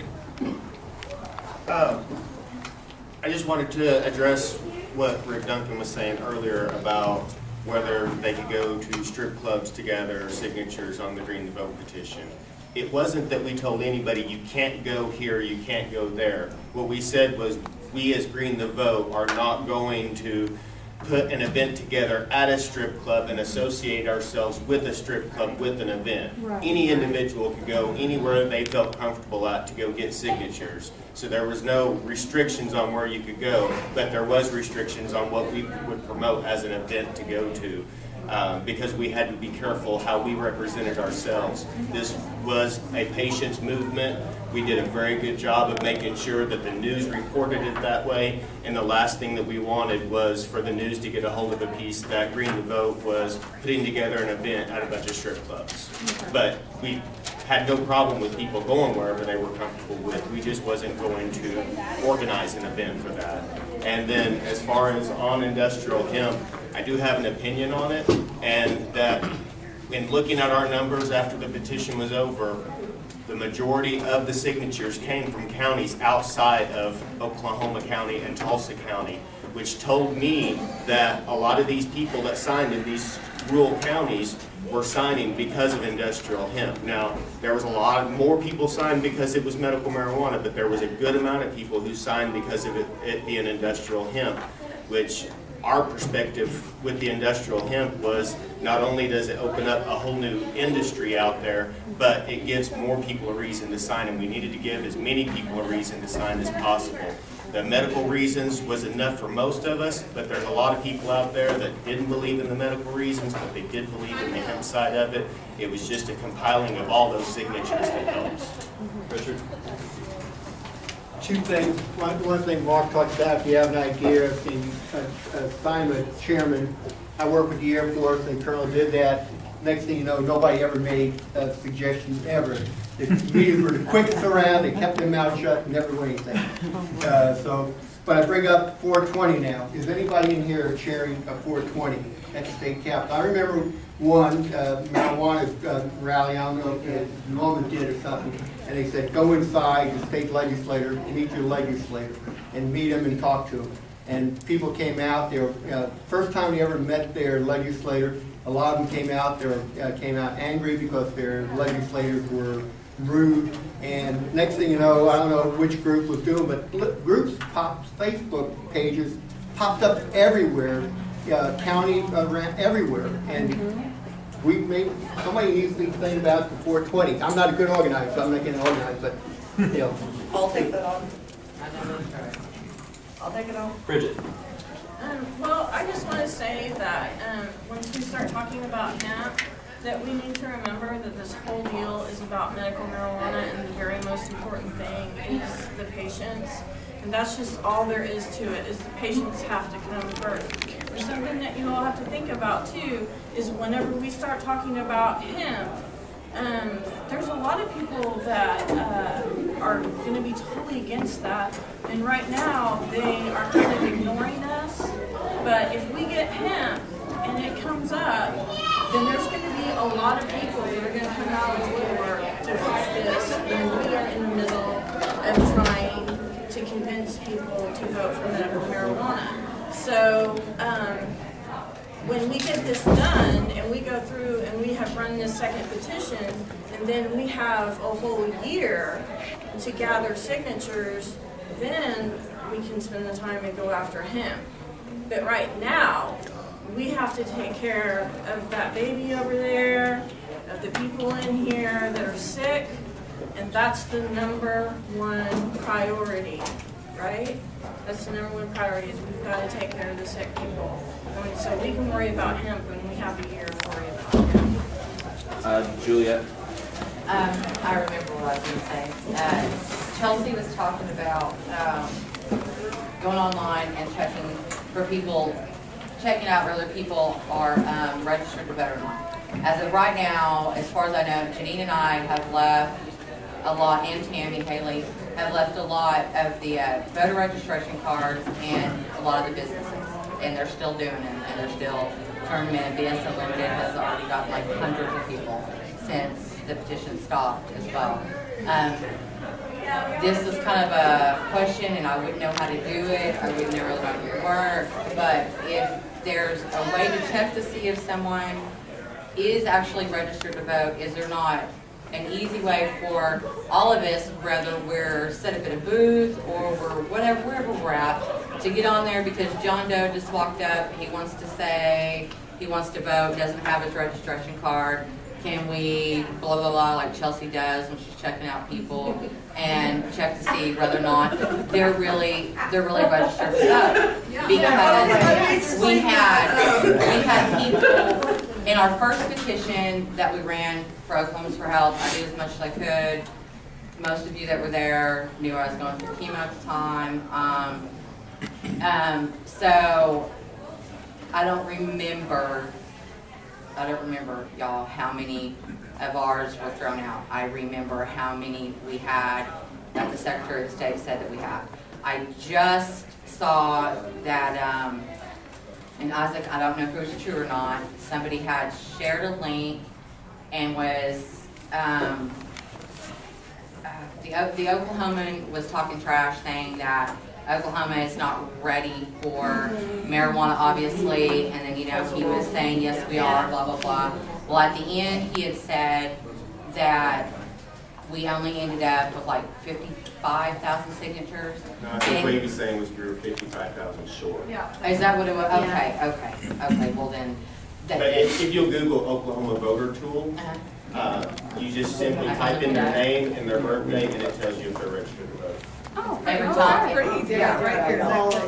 Don't forget me before you leave. So, I'll remind you. Yeah, so I just didn't know if we had an easier way to make sure people register so we got thrown out at the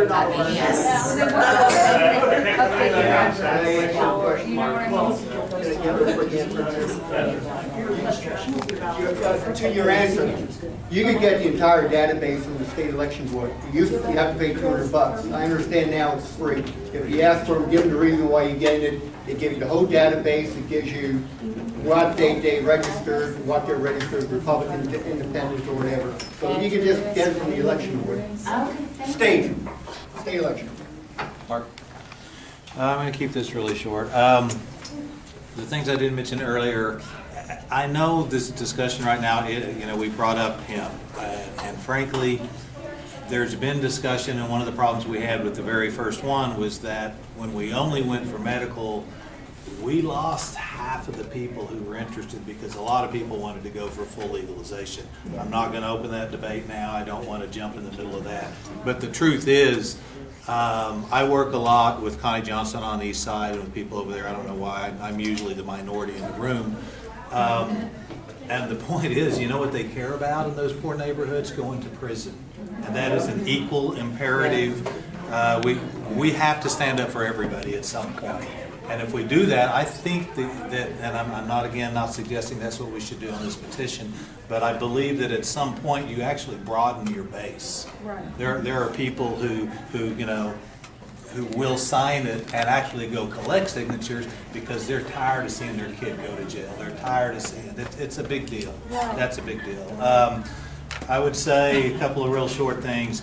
When you set your dates and we organize, go in with the list ahead of time of all big events. We had so much more luck at big events. I would almost schedule your 90 days around, if you can, things like the State Fair and the Festival of the Arts and the Paseo Festival and whatever happens in Tulsa.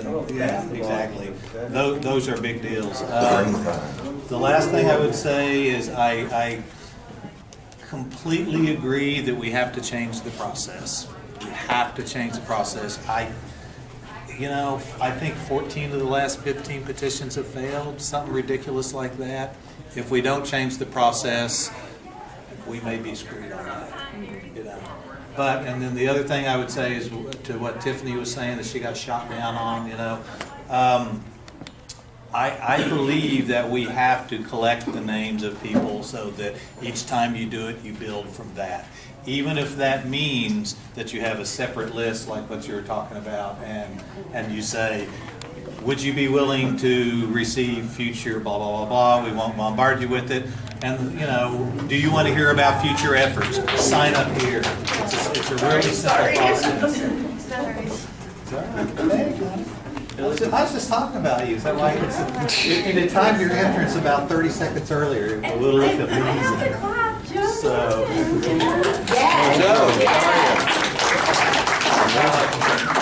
to me, that's the thing. We have to do the legislative process. We have to change the petition laws, frankly, in this state.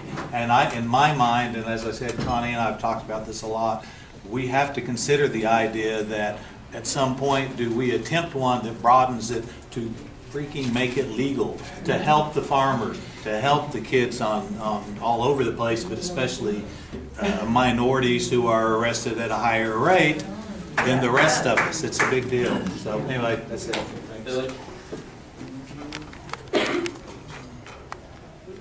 We have to have a date here when this petition is set in stone to be turned in to the Attorney General. It keeps changing a lot, often. Yeah, that concerns me. Next. Okay, I got cut off because we were going to the break when I was asking about your petition. And is that the right word to use, that the one that's only 65,000 signatures? Would you like to speak on that, Joe? State statutes? You have two different options on petitions. It's 15% for a constitutional amendment, 8% for a statutory change. y'all got the statutory change signatures. If you want to get something on the ballot, you need to look at the easiest option possible. You've already gotten there once. That's something you need to consider.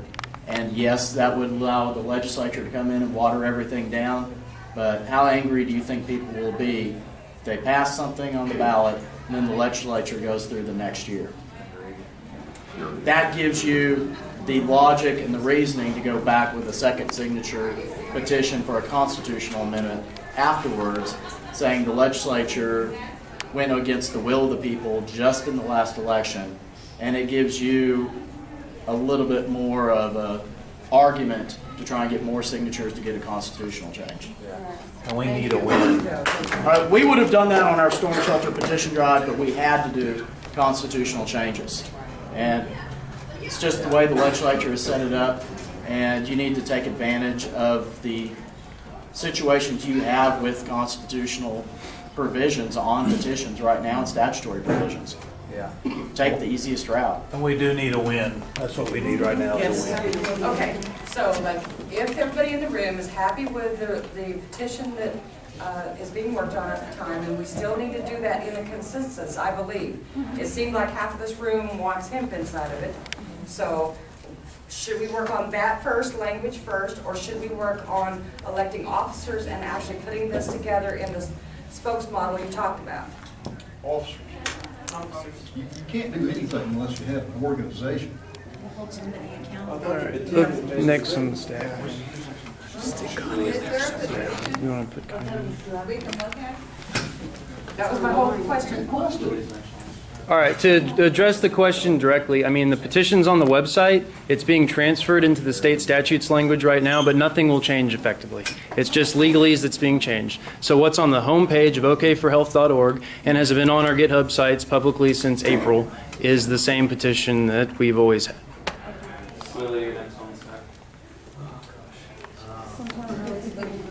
I think it's evident that everyone who showed up here is the most dedicated and the ones who are going to be out there doing it and getting other supporters. And so I think we should vote on a few things. And if anybody else has an idea for something we should vote on, then please say it after me. But I think we should vote to come here and do this again, maybe in 2 weeks, maybe in a month. But we need to come back together, and bring whatever we've, found to the table since then. And so should we come back again next month, maybe the same day? I say yes. Yes. Yes. 2 weeks, maybe? I think 2 weeks is better. 2 weeks. Okay. So, Yeah. Can we have the next meeting also? How many people drove from right, Tulsa? right. That's a good point. Should we have the next one?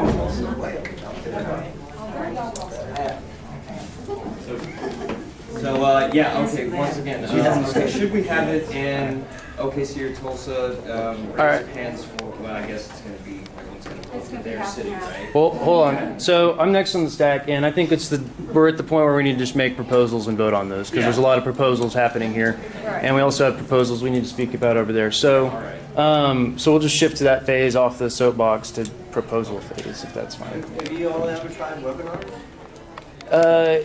Yeah, it's hard, man. But so there's a box of proposals over there. I know Rick Duncan is handing them out. I mean, since he was the first one, we want to start with that. I mean, I guess technically I have 16 proposals. Yeah, so we got to go over all I of those. numbered them. So, and so I'll go through, I guess, why I proposed each one, and then I guess people can speak on that or vote. Well, in order to facilitate the logistics of this process, because there's a lot going on there, we need to break into the Spokescouncil group, so there should only be like 5 people speaking, and you can tell your spoke to, comment as necessary. So, guys, I mean, I think as a group, though, we should probably decide to move forward to the next segment, right? We have, that's so fine. for your information, we have Rick, Bree, Bonnie, and Connie on the stack. Oh, it's on the stack. Well, So do That was we my close out the proposal. stack and finish Move out? the proposal because we're running out of time. Yeah, we've got, because he said we'd have Or another do we stop hour, now? we've got Just- 15 minutes left. Just as a point of information, we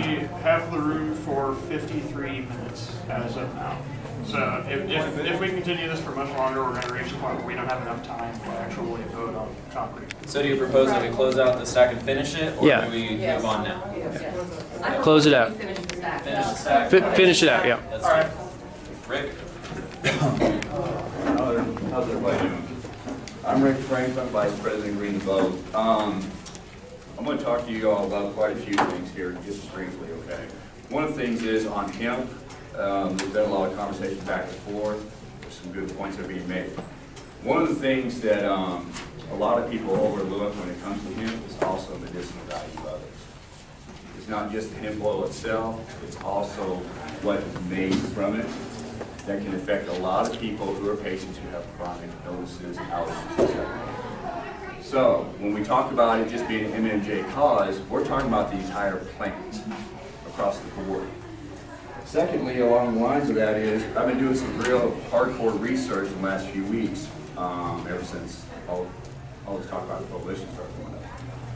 Looking across the states, the majority of them that have legalized already, the majority of them already do realize, just this month alone, there's been reports out there starting to leak out in the media about it, they are finding themselves in a bigger rut in order to try to go to full legalization eventually to deal with the other patients that would not be able to treat themselves legally under the law. Right. As a result, one of those key aspects is they did not legalize hemp at the time that they did it, and they're regretting it now. So when we talk about this, we need to remember there's more than just the babies with seizures, people with cancer and so forth. There are many, many patients out there that go beyond the scope of just what MMJ law itself is. So what does hemp help for that? Because a whole plant is what people need for illness. Just as a point of information, the petition legalizes medical hemp. Hemp is classified as cannabis sativa under 0.3% THC in the state of Oklahoma. So it does legalize medical hemp. It's already It's legalized. medical hemp, but it's a twist of words, Frank, to be honest, because again, we're talking about the entire plant. Talking about everything we can do. Like I said, again, you're going back to people with allergies. Okay, and some of those allergies can be deadly to some people. So people who cannot wear synthetic clothing or even allergic to cotton fibers, etc., they have a big benefit from all this as well. So again, I really trust that everyone will give consideration to that if you really want to look at finishing this across the board, and there are members in this room that want to go for full legalization, you need to look at the fact, Oklahoma, we are trying to do more than what the other states have legalized have done. And if we're going to do it, let's do it right. With that, there is a lot of positivity out there from the farmers, from the agricultural industry, from the construction industry. There are two other vital industries in the state beyond oil and natural gas that have a lot of pull and a lot of say in what goes on in the state. They are fully on board with hemp. So there's something to be said for bringing these other groups together, these other spokes groups and so forth, to help give further voice across the state to the cause, and then help decrease the stigma that people still have out there about marijuana in general. Okay? So again, across the board, when you start looking at all these aspects, there's a lot of positive attributes to legalizing hemp at the same time we're legalizing medical marijuana. One of the things that comes to mind is, it was said early on about we'll be putting information out and giving groups time to review it for a week and so forth like this and come back with their input, feedback, questions, okay? The last 3 weeks, I'm sure some of you noticed, I've been saying that online. I've been asking for the information up front so it could be reviewed. Maybe we can move things along because there's a lot of talk about let's go ahead and vote on this, let's go ahead and vote on that. But what about the groups that need to have time to go back to their boards, their other senior members and have discussion and come back and have time to review and discuss? So, however everybody wants to proceed, I think it's crucial to understand you're not going to have a 100% consensus about having a coalition of who is on board today until all the organizations have had the opportunity to go back and talk. So, the next meeting, in my opinion, should be to look at that being where that final decision is made. Thank you. Reed? To add to that, basically, the industrial hemp situation. I work for a school district within Broken Arrow, and there's been school budget cuts that are affecting the schools within Cherokee County, the whole entire state. I know that if we added industrial hemp, that would add to the medical marijuana and being put towards, the profit that was made, or a percentage of made was going back towards the Board of Education. So I definitely think that if we kept industrial hemp on the ballot, that would also help build our economy and help our kids within the schools keep the programs that they're currently losing. But that's all I have to say.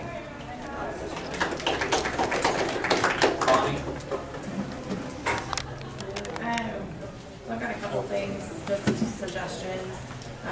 Direct mail piece, so as far as pulling the information about registered voters, we can target down to, a certain age group, registered Democrats, registered Republicans, whatever we want to target, it's possible to target that demographic.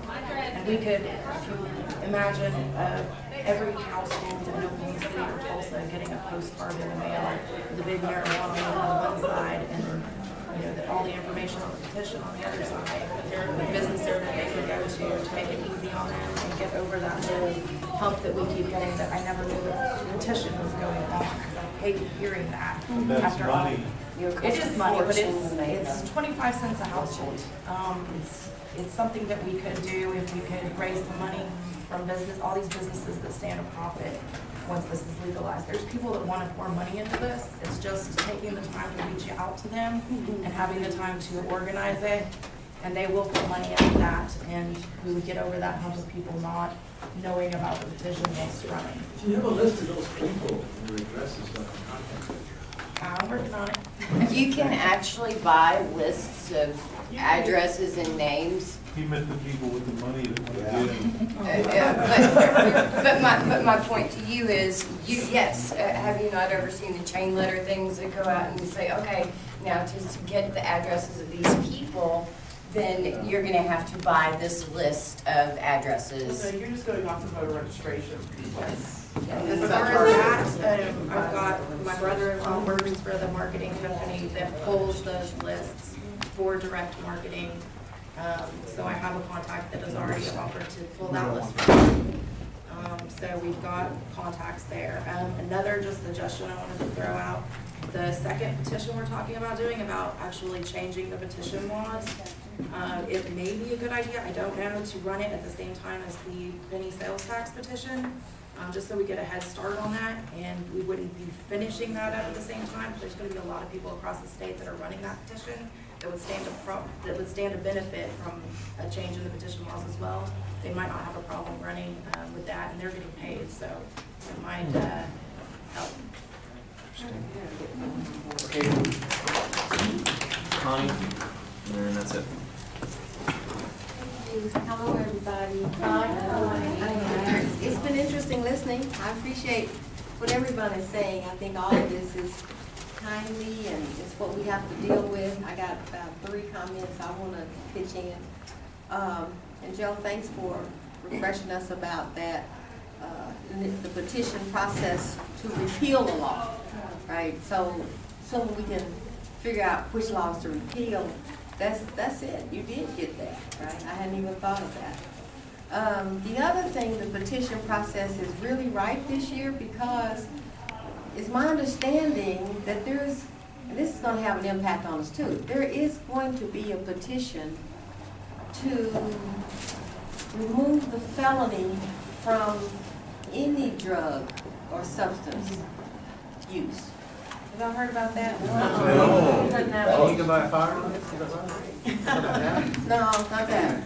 This just says that the conservatives now hear us when we're saying that these crazy drug laws are causing a lot of problems. It's costing the state a lot of money, it's ruining people's lives, it's not getting people the help they need. So supposedly, on good account, there will be a petition coming through OCPA, Oklahoma Council of Public Affairs, the Republican think tank, in combination with some conservative liberals, to do that, to send a vote to the people. Shall we stop felonizing possession and use of drugs? So decriminalizing. Yeah, decriminalizing, right, the whole drug scene, right? So that means something for us.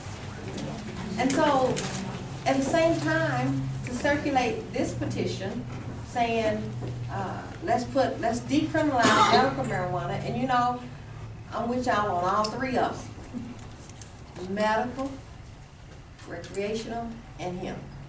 I've done all three. I think we get more when we do all three, but I understand the reservations of those who don't want to do that. And I do. But I think it's medicine for anybody who uses it. Right. And I think in this economic time, and on the other piece is the Indian tribes, right? These sovereign nations already have the capacity. They're already. And so we need to figure out how to help them figure it out, if there's some of them who are willing to get that going in Oklahoma. That would be so I think that's a piece we have to throw into our committee structure of things to look at. But get the Native Americans, hemp, it's just money. It's from the seed to the stalk.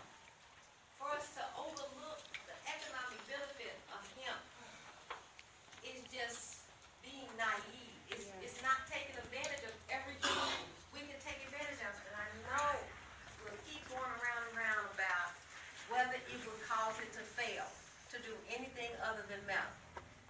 And there is that survey that says people just want medical, right? So I know I'm not giving you those illusions. I'm just saying we're in the right place to be talking about it. And there's so much for us to talk about.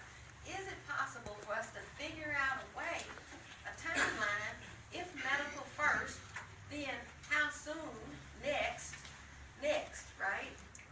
But definitely, we know medical can do it. I want to say, I think it was a crazy time to circulate a petition in the wintertime. I think, and I brought this up at the Democratic Party, that the Democratic and the Republican Party have been invited to this meeting, right? It's kind of like, I didn't say a word, they went on to the next thing. But I did say I would be here on behalf of the Democratic Party. The Democratic Party chair made a statement that he would file a suit about us not being able to circulate the petition at the county fairs. Now, he hasn't done that, but I did remind him that he said he would do that, right? So I'm really talking about the conditions under which we've circulated petitions, right? And the county fairs and the state fair is a perfect one. Someone was talking about the timing on the petitions, right? You know that after some point, you're gonna just not make it to the ballot if you don't have the petition ready in a certain time frame, right? So ours last time was one of those that was skin of the teeth, right? So we learned from that. I think every petition that's been out there, we've learned from. And it's time to take that collective learning and figure out, we know the petition process, and I think it's wonderful to petition the petition process.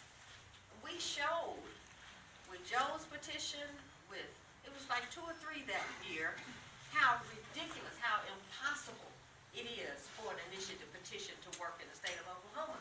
And that's by design. That is literally by design. So I want to close with saying there will be a jillion questions on the ballot this year. I'm one for vote no on the move to put the death penalty in the Constitution.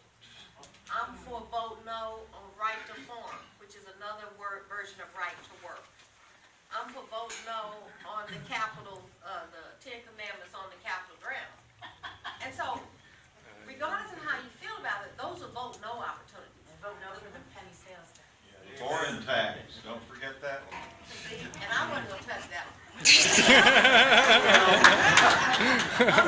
They pass liquor by the drink. Oh, no. I mean, There's some vote yes. There will be some vote yes questions. This conservative question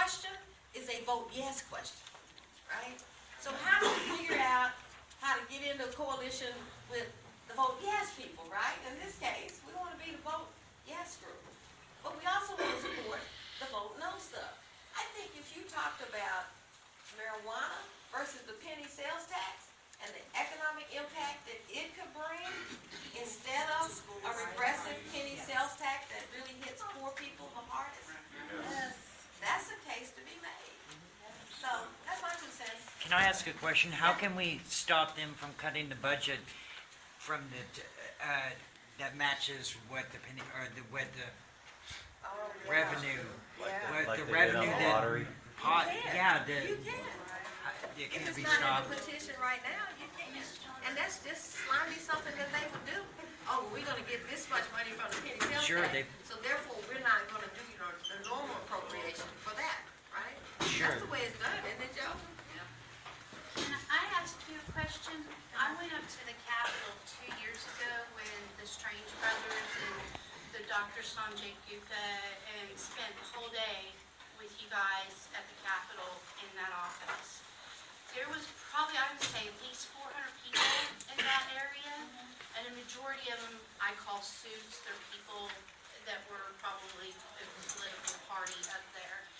And the Native Indians were there.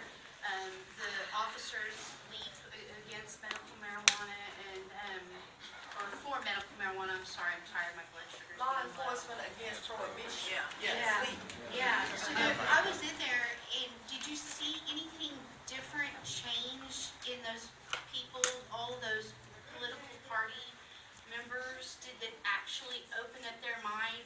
I mean, because Did the it have an impact? doctors, Did it have an impact? did it have an impact? Do you feel that it did? I do. Okay. I do. They saw you were willing to show up, number one. Yeah, well, Now, because they- even they- the and National they told- Geographic was there, and we were on They told a Oklahoma. lot of you to get out of their offices, right? But you got to know who told you to get out of their office. Yeah, you had an impact. And so what came out of that? I think it was rather disingenuous for Representative Echols to pass this, whatever kind of CBD or he had, right?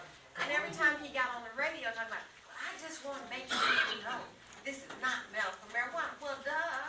So I thought that was disingenuous, and he's planning to build on it now because we opened the door, right? And then he stepped into it with the wrong information.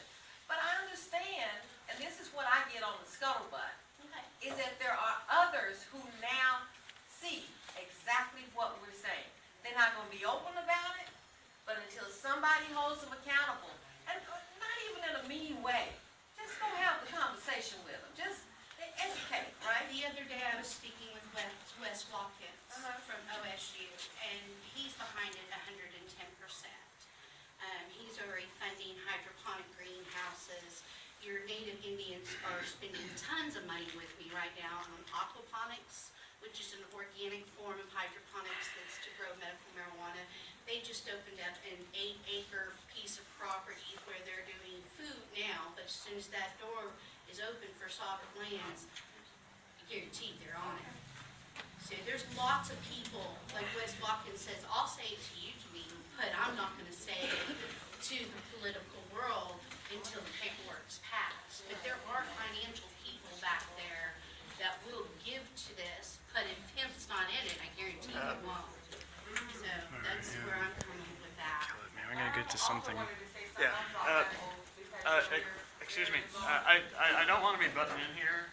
This is getting very close to time, and it's also getting very cross-talking. We've got 34 minutes left in this meeting, and we still have not even started to discuss proposals. So we need to wrap this up very, very soon. Well, and we voted for the stack to be closed. Do you want to propose to reopen it, or what? She was asked a direct question from this woman over here, and she was not. Yeah, that's fine. Let Brittany finish. Yeah. Talking about Echols and how he came out in CBD and said it's not for medical marijuana, although he gave me a phone call 2 months ago asking me if I would support him in his new idea for THC for Alzheimer's patients. So I'm just in there, it's like a lot of wishy-washy Piecemeal. going on, but in all honesty, he is secretly trying to put together. So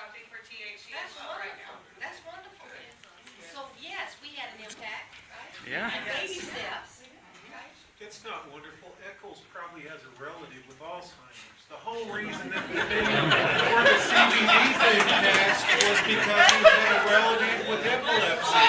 I am so sick of politicians benefiting themselves and doing this to the rest of us. But in the end motivation doesn't matter. What matters is It matters results. to me. The results matter.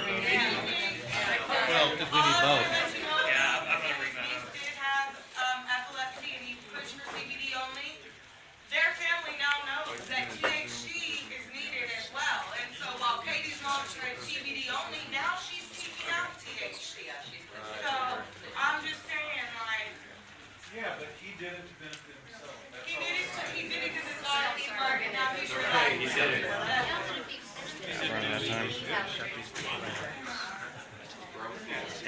Excuse me. I'd like to break some. It looks like we still have a lot of people who still have stuff to say. So what I'm going to propose, or what's okay with this, is that we go ahead and move concrete discussion of proposals to the next meeting, because we're reaching the point where we're not going to have enough time to go into them in detail anyway. We go ahead and use the remaining half hour of this meeting to continue open discussion, reopen the stack, let everyone have their say for the remainder of the time. The only proposal we need to agree on is when and where to have the next meeting. 2 weeks halfway between here and Tulsa, how's that? You want to set it up, Norman? You want to be the point? Go water.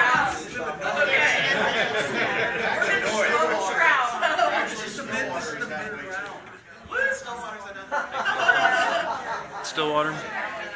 Alright. Yeah. Should we like tell people to actually vote on it? Yeah. So there is What's your budget for your rental of your room? So we have a proposal to set the meeting for 2 weeks from today. Yes. Halfway between Oklahoma City and Tulsa. Can we do it in the morning? You like 10?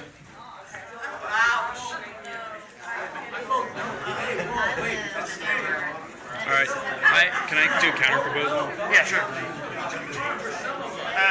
Hold on. We've got somebody who has a counter proposal. Alright, I'll just propose that we do it in 2 weeks where Norma picks, but the time is decided by a doodle that we'll put up on all the pages, and if you have a time you really are passionate about, put it in there. It basically, it gives you like sections, and you can say I'm available here, here, and here, and I don't want to come at 10 a.m. So like if you want to do that, or the opposite, that way we can get the most people involved. That's my counter proposal. Okay. I'm willing to. Yay or nay? Yeah. Let's just do a show of hands vote, and if it's not clearly yes or no, we'll go ahead and do a count. For what? The proposal on the floor, just for everyone's information, is that we will hold the meeting in 2 weeks. 2 weeks from today. Yeah, exactly. At a location halfway between Tulsa and Oklahoma City, probably Stillwater. Normal will determine the exact location. With the time of the meeting to be determined by a doodle, which Frank will create after this meeting. February 6th, didn't you say that's when the precinct meetings That's when mine are. So we don't want to mess up people who, well, no, I'm open to see it. I'm just saying that interferes with the precinct meeting. So maybe I'll do 3 weeks or something. What time are those usually? We're doing it on a Sunday. Mine's actually 3 o'clock. Sunday's fine. So 2 Sundays from We now? have an 2 Oklahoma weeks? City option for free. Yeah, I want to go for the Oklahoma option. Hey, some people have to go all the way from the other side of the state to come. I don't have a car. Yeah, we're never going to satisfy everybody, so. You can't satisfy everybody. We'll go with Oklahoma then. I'll tell you this, the fourth Sunday of every month at KC, there's a private group meeting about medical marijuana and a bunch of growers and different people's point of views. Okay. You don't have to be part of this coalition, but on 28th and Penn from 3 to 5, the last Sunday of every month, there's an open discussion at my store that you guys are more welcome to. All right. That's the 31st. So, The last Sunday of every month. 31st of January. So, does anybody else have an alternate date they would like to propose? Because we've had a lot of people with differing opinions about this, but so far we've only had one date. Because 3 weeks from today or tomorrow. Okay. 3 weeks. Yeah, 3 weeks instead of 2 weeks. Yeah.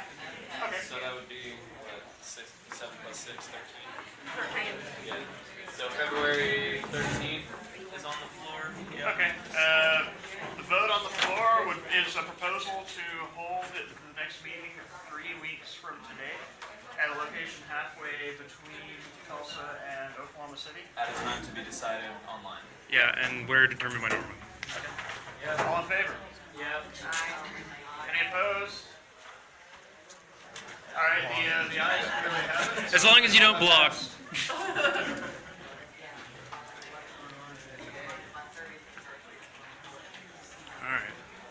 All right. That's it? Yeah. I mean, we have time so we can continue the soapbox if people want We've got to. time remaining, so for the duration of the meeting, which is about half an hour, I'm going to go ahead and reopen the stack to open discussion, and anyone who still has something to say can do so. I have one thing I'd like to say. I was listening, there's a 2-day seminar on cannabis that's available for free online. I forget the name of it, but I was listening to some today, and it's very evident that the big sale we have is that cannabis is good for your health. And Connie said something that triggered me to say this right now. If someone talks about medical and recreational as if they're two different things, I would urge you to correct them, because if this is a health issue, if we have an endocannabinoid system with these receptors that need supplementation, it is about recreation. Recreation means recreation, restoration. That's what's happening with people with this, and that is a great opportunity to just help them make the steps so they realize that what they might call recreation, because you're doing it because you feel better, that's the same reason you eat good food, you exercise, and you do the other things you do in a health regimen. So let's start healing that dichotomy between health and recreation. Janine President, you are basically a pretty much professional farmer. You know what's going on. You're pretty much a professional Speak up, farmer. please. You know what's going on. I mean, you know how to do it. You're going to redo my yard, all this stuff. Where do you sit on the hemp? How do you feel about it? I'm not putting you on the spot, and I don't mean to, but you're very educated in a lot of things that Brittany and I. A lot of you're gonna lose agricultural backing. You're able to open that. Not only is it healthy for you, is it good for you, but you can say, okay, as a farmer, you can make a profit margin instead of barely getting by and having to get the state or the government to help you. I just think if there's not hemp on there, that you're losing a huge opportunity, because hemp is an extremely pliable product. And they're taking the roots of the plant now and drying them and making them into capsules and seeing more CBD with that than they are actually off the oil. And then you can add the THC1 or the THC of choice for whatever your ailment is into the capsules, and they're seeing healing with it. But I just think that if you're trying to get financial backing, I know a lot of horticultural, agricultural people that will give you money if they see that on there. I just think they need to see like their stuff would be used for what, paper, clothes, Paper, all that. plastic, As long everything. as people can recognize the two different The things. biofuel that Because they're using in Katie's called the Colorado is Colorado, just out of yeah. this world right now. Right, It's and I better than understand diesel that. at all. I just don't want them using that as an easy way out. We focus on less than 0.3% for hemp, and then people forget, like, the whole plan is a necessity for life. Or we're Top gonna to bottom continue dying, is people recyclable. suffering. I agree, everybody should make money every way that they can. I just feel like people need, like, the people who are in it to make paper and do all this to build their business and need to stick to that aspect. I have, Andrew's next on the stack. printing is one of my major big Oklahoma printer companies wants to use hemp and recycle. Right. All right. Okay, hey, just real fast, I did some quick math with a calculator when you guys were talking about pay people 75 cents per signature, it comes out, it comes out to less than $49,000. I think we have about 10,000, there's a rumor we have about 10,000, I don't know if that's true or not. For health. Sorry. I don't know if it's true or not, but I think that's a doable figure, 49,000. Now, look, I put it to you this way, anybody, if you try, you're being paid money, like 75 cents per valid signature, you can get 100 signatures a day. I don't care what anything, unless you're just totally out of it. It is possible, very easy to get $100, 100 signatures a day. Plus, if you have a little tin can, and you steal the money or whatever, you can end up with another $50 at the end of the day. I mean, believe me, we can do this, Dennis. That's all I wanted to say. Sorry. Frank? All right, I just wanted to say I'm all for hemp. I am for pretty much every freedom you can think of that doesn't infringe on somebody else's freedom, okay? And from the government, regulations and all that. But, you know, you say that hemp's going to bring out a lot of people and support. Well, you guys put hemp on the last petition and you got less signatures. So there wasn't enough money to really make that big of a difference, obviously. And really, hemp is already legal within the petition we are proposing. Hemp in Oklahoma state law is classified as cannabis sativa with less than 0.3% THC. You can grow medical hemp all day long. You can grow it 1,000 plants, 1,000,000 plants. But you can't make shirts out of it. And that's the only difference. Look, I'm all about making shirts out of hemp.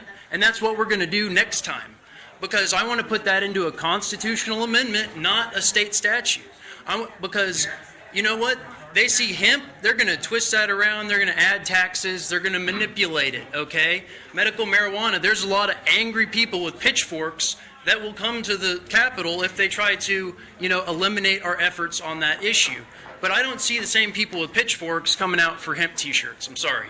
So the reality is we get medical marijuana done, we get the petition process, you know, more fair, so we're not just banging our head against the wall, and then we do hemp. We do complete legalization. We do deregulation. We do whatever is required to end prohibition completely.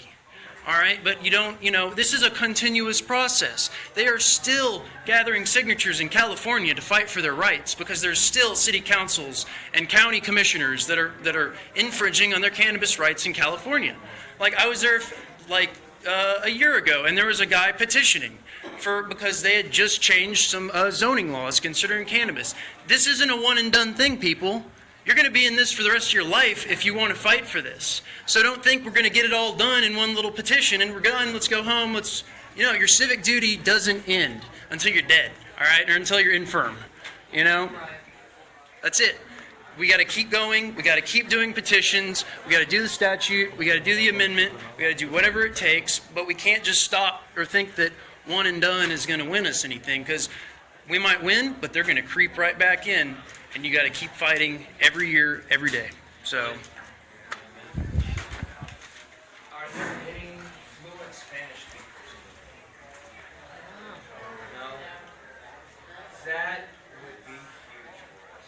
I need somebody who speaks fluent Spanish to translate posts on Oklahoma Coalition Information Facebook page. You do that easy with Google.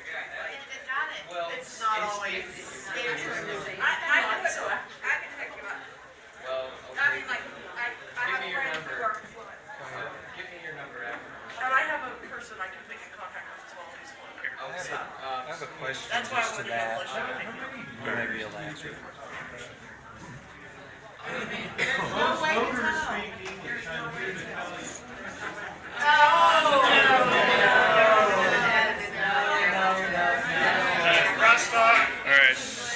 Next on the stack. You had a question for Willie? Actually, this may be for Frank or you guys. To that, if we're trying to gain, and I think the Hispanic vote, like I said, the minority vote and the minority signatures are huge. Can you write it again in Spanish, or is that a violation of the petition? I don't think it would having to all be the same. It wouldn't be what they put into law, but you could totally rewrite it in Spanish as a, an example to show you. Rewrite it? You'd have to sign the legal document in English. So you could just do an accompanying one in Spanish. Yeah. I think it would be worthwhile. Anyway, that's Okay.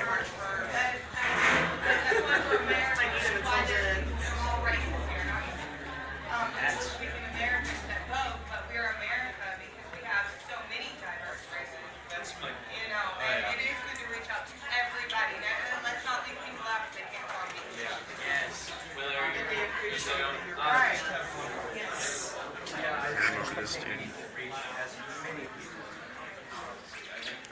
Translating into Spanish for as much as we can. I know, is a good because now idea. they- Another thing is Facebook has an option to group. I can't hear two- you. I'm sorry, there's Speak too up. much talking. I cannot hear anything you're saying. I'll wait. Thank you. Facebook has an option to where two pages can combine pages and combine the viewers. And I think when we get to a point where we've all decided on a name for what we're doing, or when we finally get under one banner, that would be a thing we could talk about at another meeting, is maybe combining Facebook pages to further reach. It's just an idea. But yeah. Okay.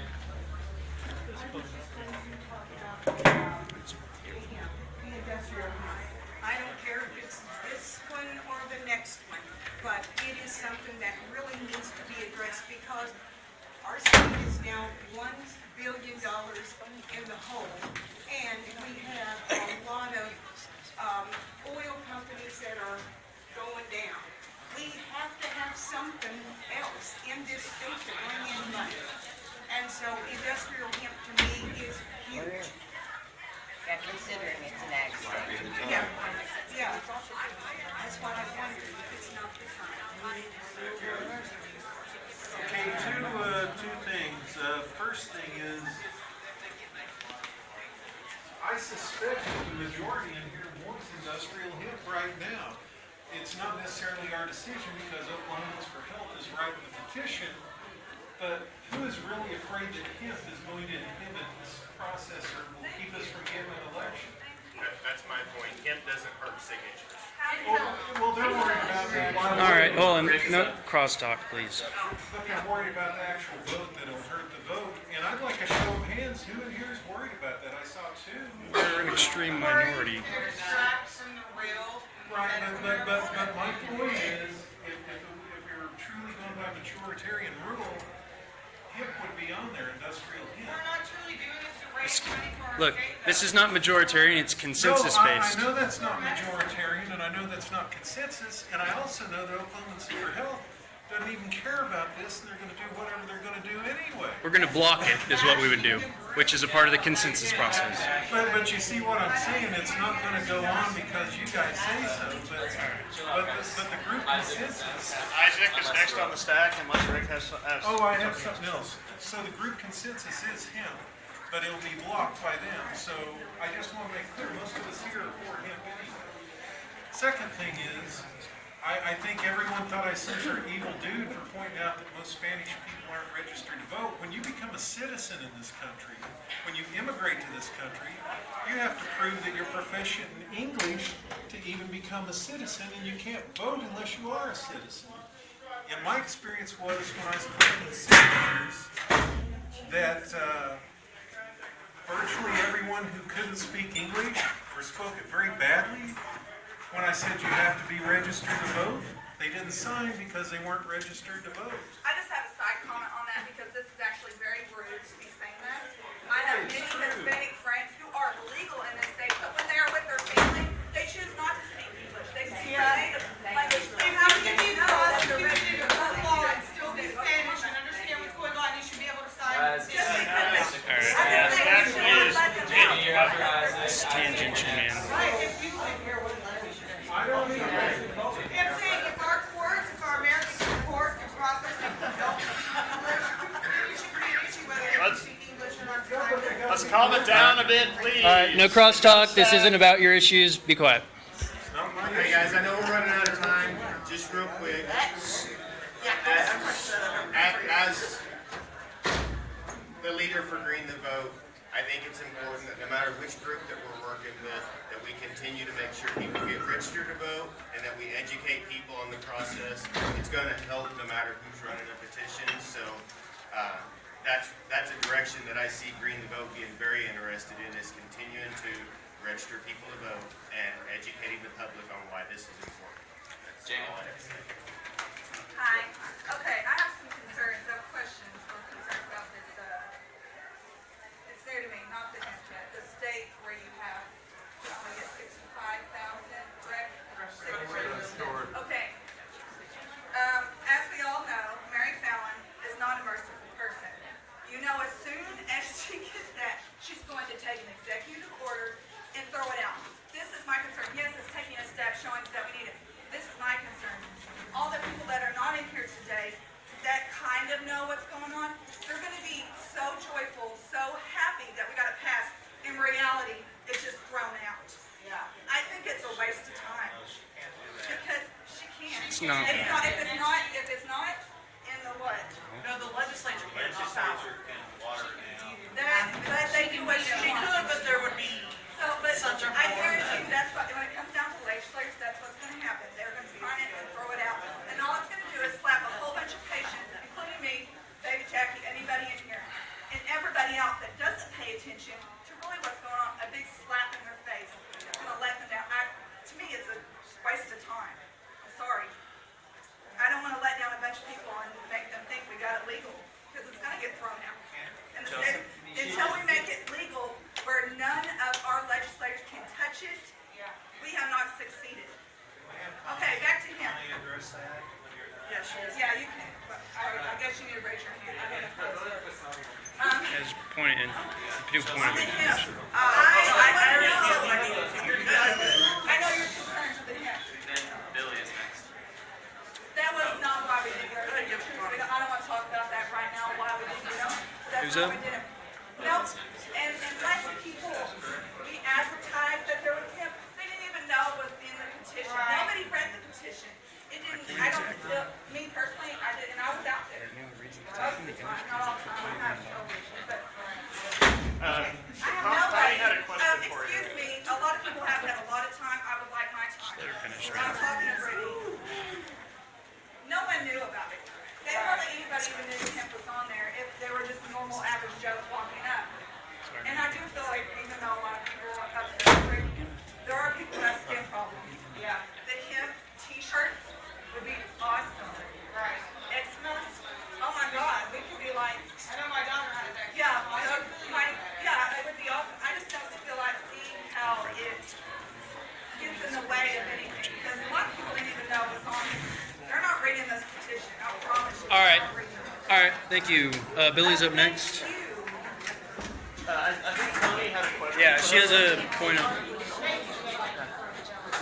So my question was, is your concern that once we successfully pass a petition, once we do a petition, There's 65,000 signatures. I'm not talking about. so you said the bill. statutory. Yes, statutory change. Okay, the referendum petition. Yes.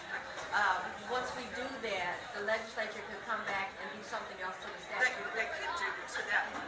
They They can can, put in anything to the Oklahoma, I'm statute. sure they will. But the governor's executive orders cannot be a direct violation of the statute. Right, okay. Well, whoever's in office, not talking about governor, whoever has the power, who's not a legislator, doesn't matter. They're gonna do that. They're gonna throw it out. But I think it's you still go down the road, because otherwise, if you do nothing, they're gonna do something anyway. So that you create, a lot of it is education and awareness, and advocacy is about raising our voices so that it gets outside of this room. So when they do that, it creates a major PR education moment, right? That helps us advocate more, get more people involved, get more educated, and then they vote not to elect those people. I know I'm talking about an ideal world, but you have to keep going. You know what our main problem with But that's not. It's not even the 90 But days. I'm just saying, that's not the reason not to do it. I think in spite of that, you still have to be found trying to do that, do the initiative petition, get a legislator to introduce a bill. I think you keep trying to do everything, and then raise awareness about it. Energy is what I feel like. I know. He only got, everybody, there's only right, folks, we got 8 minutes left. We're very, very close to this meeting being over. The stack as of now is Billy, Ree, Frank, I think Jeanette, Bridget. Billy, Ree, Frank, Bridget? No, not Bridget. Oh, you're not on it? Okay, I saw you raise your hand. And then Chelsea. Okay, Billy, Ree, Frank, Chelsea. We've got 8 minutes left. That's basically enough time for those 3 people to speak and maybe a couple more. I'm going to start imposing pretty strict time limits. If you all have got something to say, please hold it to 2 minutes or less so we can go ahead and wrap this up. Billy? Okay. I support this industrial petition. Yeah, hey. I want them to let you talk, that's all I'm saying. I want to announce my support to the industrial hemp part of a petition, and I would like to know if there's any way to amend the petition to include that. And the reason is, and I could be wrong about this, and if I am, I wish somebody would correct me, but it is my belief that of all the states in this country that have already legalized industrial hemp, there is not an industrial hemp processing plant in this country. The nearest one is in Canada. We don't even have to grow it here. All we have to do is process it. All right, next on the stack, Yeah, man. next on the stack is Ree. This is a council. Where everybody needs consensus. We need a consensus. They're the next person. Yeah, Frank will be the next person to Is it speak not Ree? after Ree, and he can explain But, it. but anyway, that's not, my main issue is, there are states in this country where it is legal, but they can't process it. If we had a processing plant in this state, we wouldn't even need to grow it. And that's your time. Ree, 2 minutes or less. Okay, Frank, 2 minutes or less. So if you read the coalition process, we're trying to achieve consensus, right? And I understand you're very passionate about industrial hemp, and we're going to do that. But we would not put that into the petition we're going to submit to the Secretary of State unless you can come up with the money to support such an initiative. How much money do you need? So what you're $50,000, saying is this I'll add it. petition is All right, I'll make it my not goal. a coalition. This is your petition, and you want everybody here to help you. I'm trying to reach consensus for the petition. It's the state, man. So, hold on. Nobody here has any input into this? No, that's not what he said. I've had a lot of input. Hold on, no more crosstalk. This entire process is to get your input, right? And to get the input of former legislators and current legislators and doctors and lawyers and everyone who has a stake in the game. But most importantly, the patients, in my opinion, okay? Because they're the ones whose lives are threatened, okay? Including my family members who have cancer. So I'm sorry if you have issues with industrial hemp, brother. I'm an anarchist. I'm ready to fight. I'm ready to fight the system. There you go. Excellent. I love it. I got you. Don't preach to me, Frank. But what I'm saying is the next step is him. So let's think clearly, and let's think with the long game. Not. Connie? I'm done. Connie, Are you on the stack? are you on the stack? All right, we've got enough. We've got 2 people on the stack. So if we have a consensus, we still can't Billy, change this petition. Billy, do you want to get on stack? If you would like to talk, you can get on stack. That's over anyways, man. Okay. We really don't have time. I am. Okay, Eric. Porter's trying to get Can in. I Okay, raise Porter, I one got issue, you. please, just for a second? This young lady says she has some information of one state that does have, what were you saying, Kentucky does do industrial. Yes, they do. And there are different colleges in Colorado, in any legal state, you have to go through the colleges and the agricultural schools to legally be an organic farm that can grow hemp. That's not industrial. That's not an industrial thing. All right, so Manufacturing. so I'm on stack next. That is running it out of All right, it's Eric's turn. Thank you. Thank you. We've got 4 minutes left before this meeting. Okay, thanks guys. Real quick, I just have a proposal that we have a meeting of the Spokescouncil, so representatives of the groups here, meeting before our next coalition-wide meeting. That's my proposal, and the representatives will decide amongst themselves when, where, and all that. before the next meeting. So Senator Johnson have 10 minutes? Yeah, who are the representatives for each? That's my proposal. Well, the groups, the groups will have to elect How their many groups are there is what I'm Yeah, wondering. just kind of information, exactly how many groups are here? I don't think. 3 at least. Support of everybody. 3 to So 4. I'm not a group. Hopefully everybody can put their group aside and just legalize it. But I mean, we want the Spokescouncil model, right? I'm deaf Like, 75% this year. No, because I think the Spokescouncil models bring the votes. I think they prefer General Assembly model. Okay. Never mind, I withdraw my proposal. It was a beautiful proposal though. Yeah, I was supposed to be after Frank. I just wanna know, how many people in this room, excuse me, sorry, how many people in this room are patients themselves? Okay. So it's not, we're fighting for them, and we're fighting for that one, and we're fighting for that one. I'm fighting for you, and I'm fighting for you, and I'm fighting for you. And we're all, if we're not fighting for everybody else in this room, then there's no point in doing anything. Yeah. Will, I guess, what I was gonna say just touches on that, and that is that the most important thing that we can take away from this is that we are all here together, and divided we will undoubtedly fail. Absolutely. Yes. It's happened 2 times now, and, you know, in the end, there will be things that not everyone is happy about. There will probably be some things left out, who knows, but we're gonna try and get as much of what everyone wants in a petition, you know? And I just, basically just wanna drive home that point, is that we've gotta all work together, even if at some point we don't work well with each other, you know? We just gotta stick together no matter what, because it's up to us. Nobody cares about Oklahoma but us, so let's just do it. Even if, you know, sometimes we gotta just leave the room and go off steam for a minute and come back. We've gotta stick together, and that's all I have to say. I just had one question. On the hemp thing, a lot of people think it'll make it easier to marshal support and pass the petition successfully and get it passed.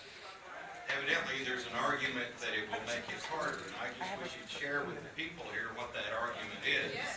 Why it would be better and easier to pass it if it's limited strictly to medical. I can answer that question too brutally, I'm afraid.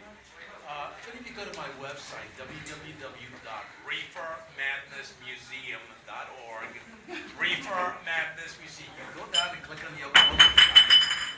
And guess what? I ran into people that still believe that marijuana is going to make you jump out of a 5th-story window, that marijuana is going to make you come home with an axe. They really still believe this. And unfortunately, we're running into this thing. Now, a lot of people are, you ask for a few reasons, I can give you plenty. No, I was asking for Frank or someone else. Sorry, Frank, you do it. Talking about it.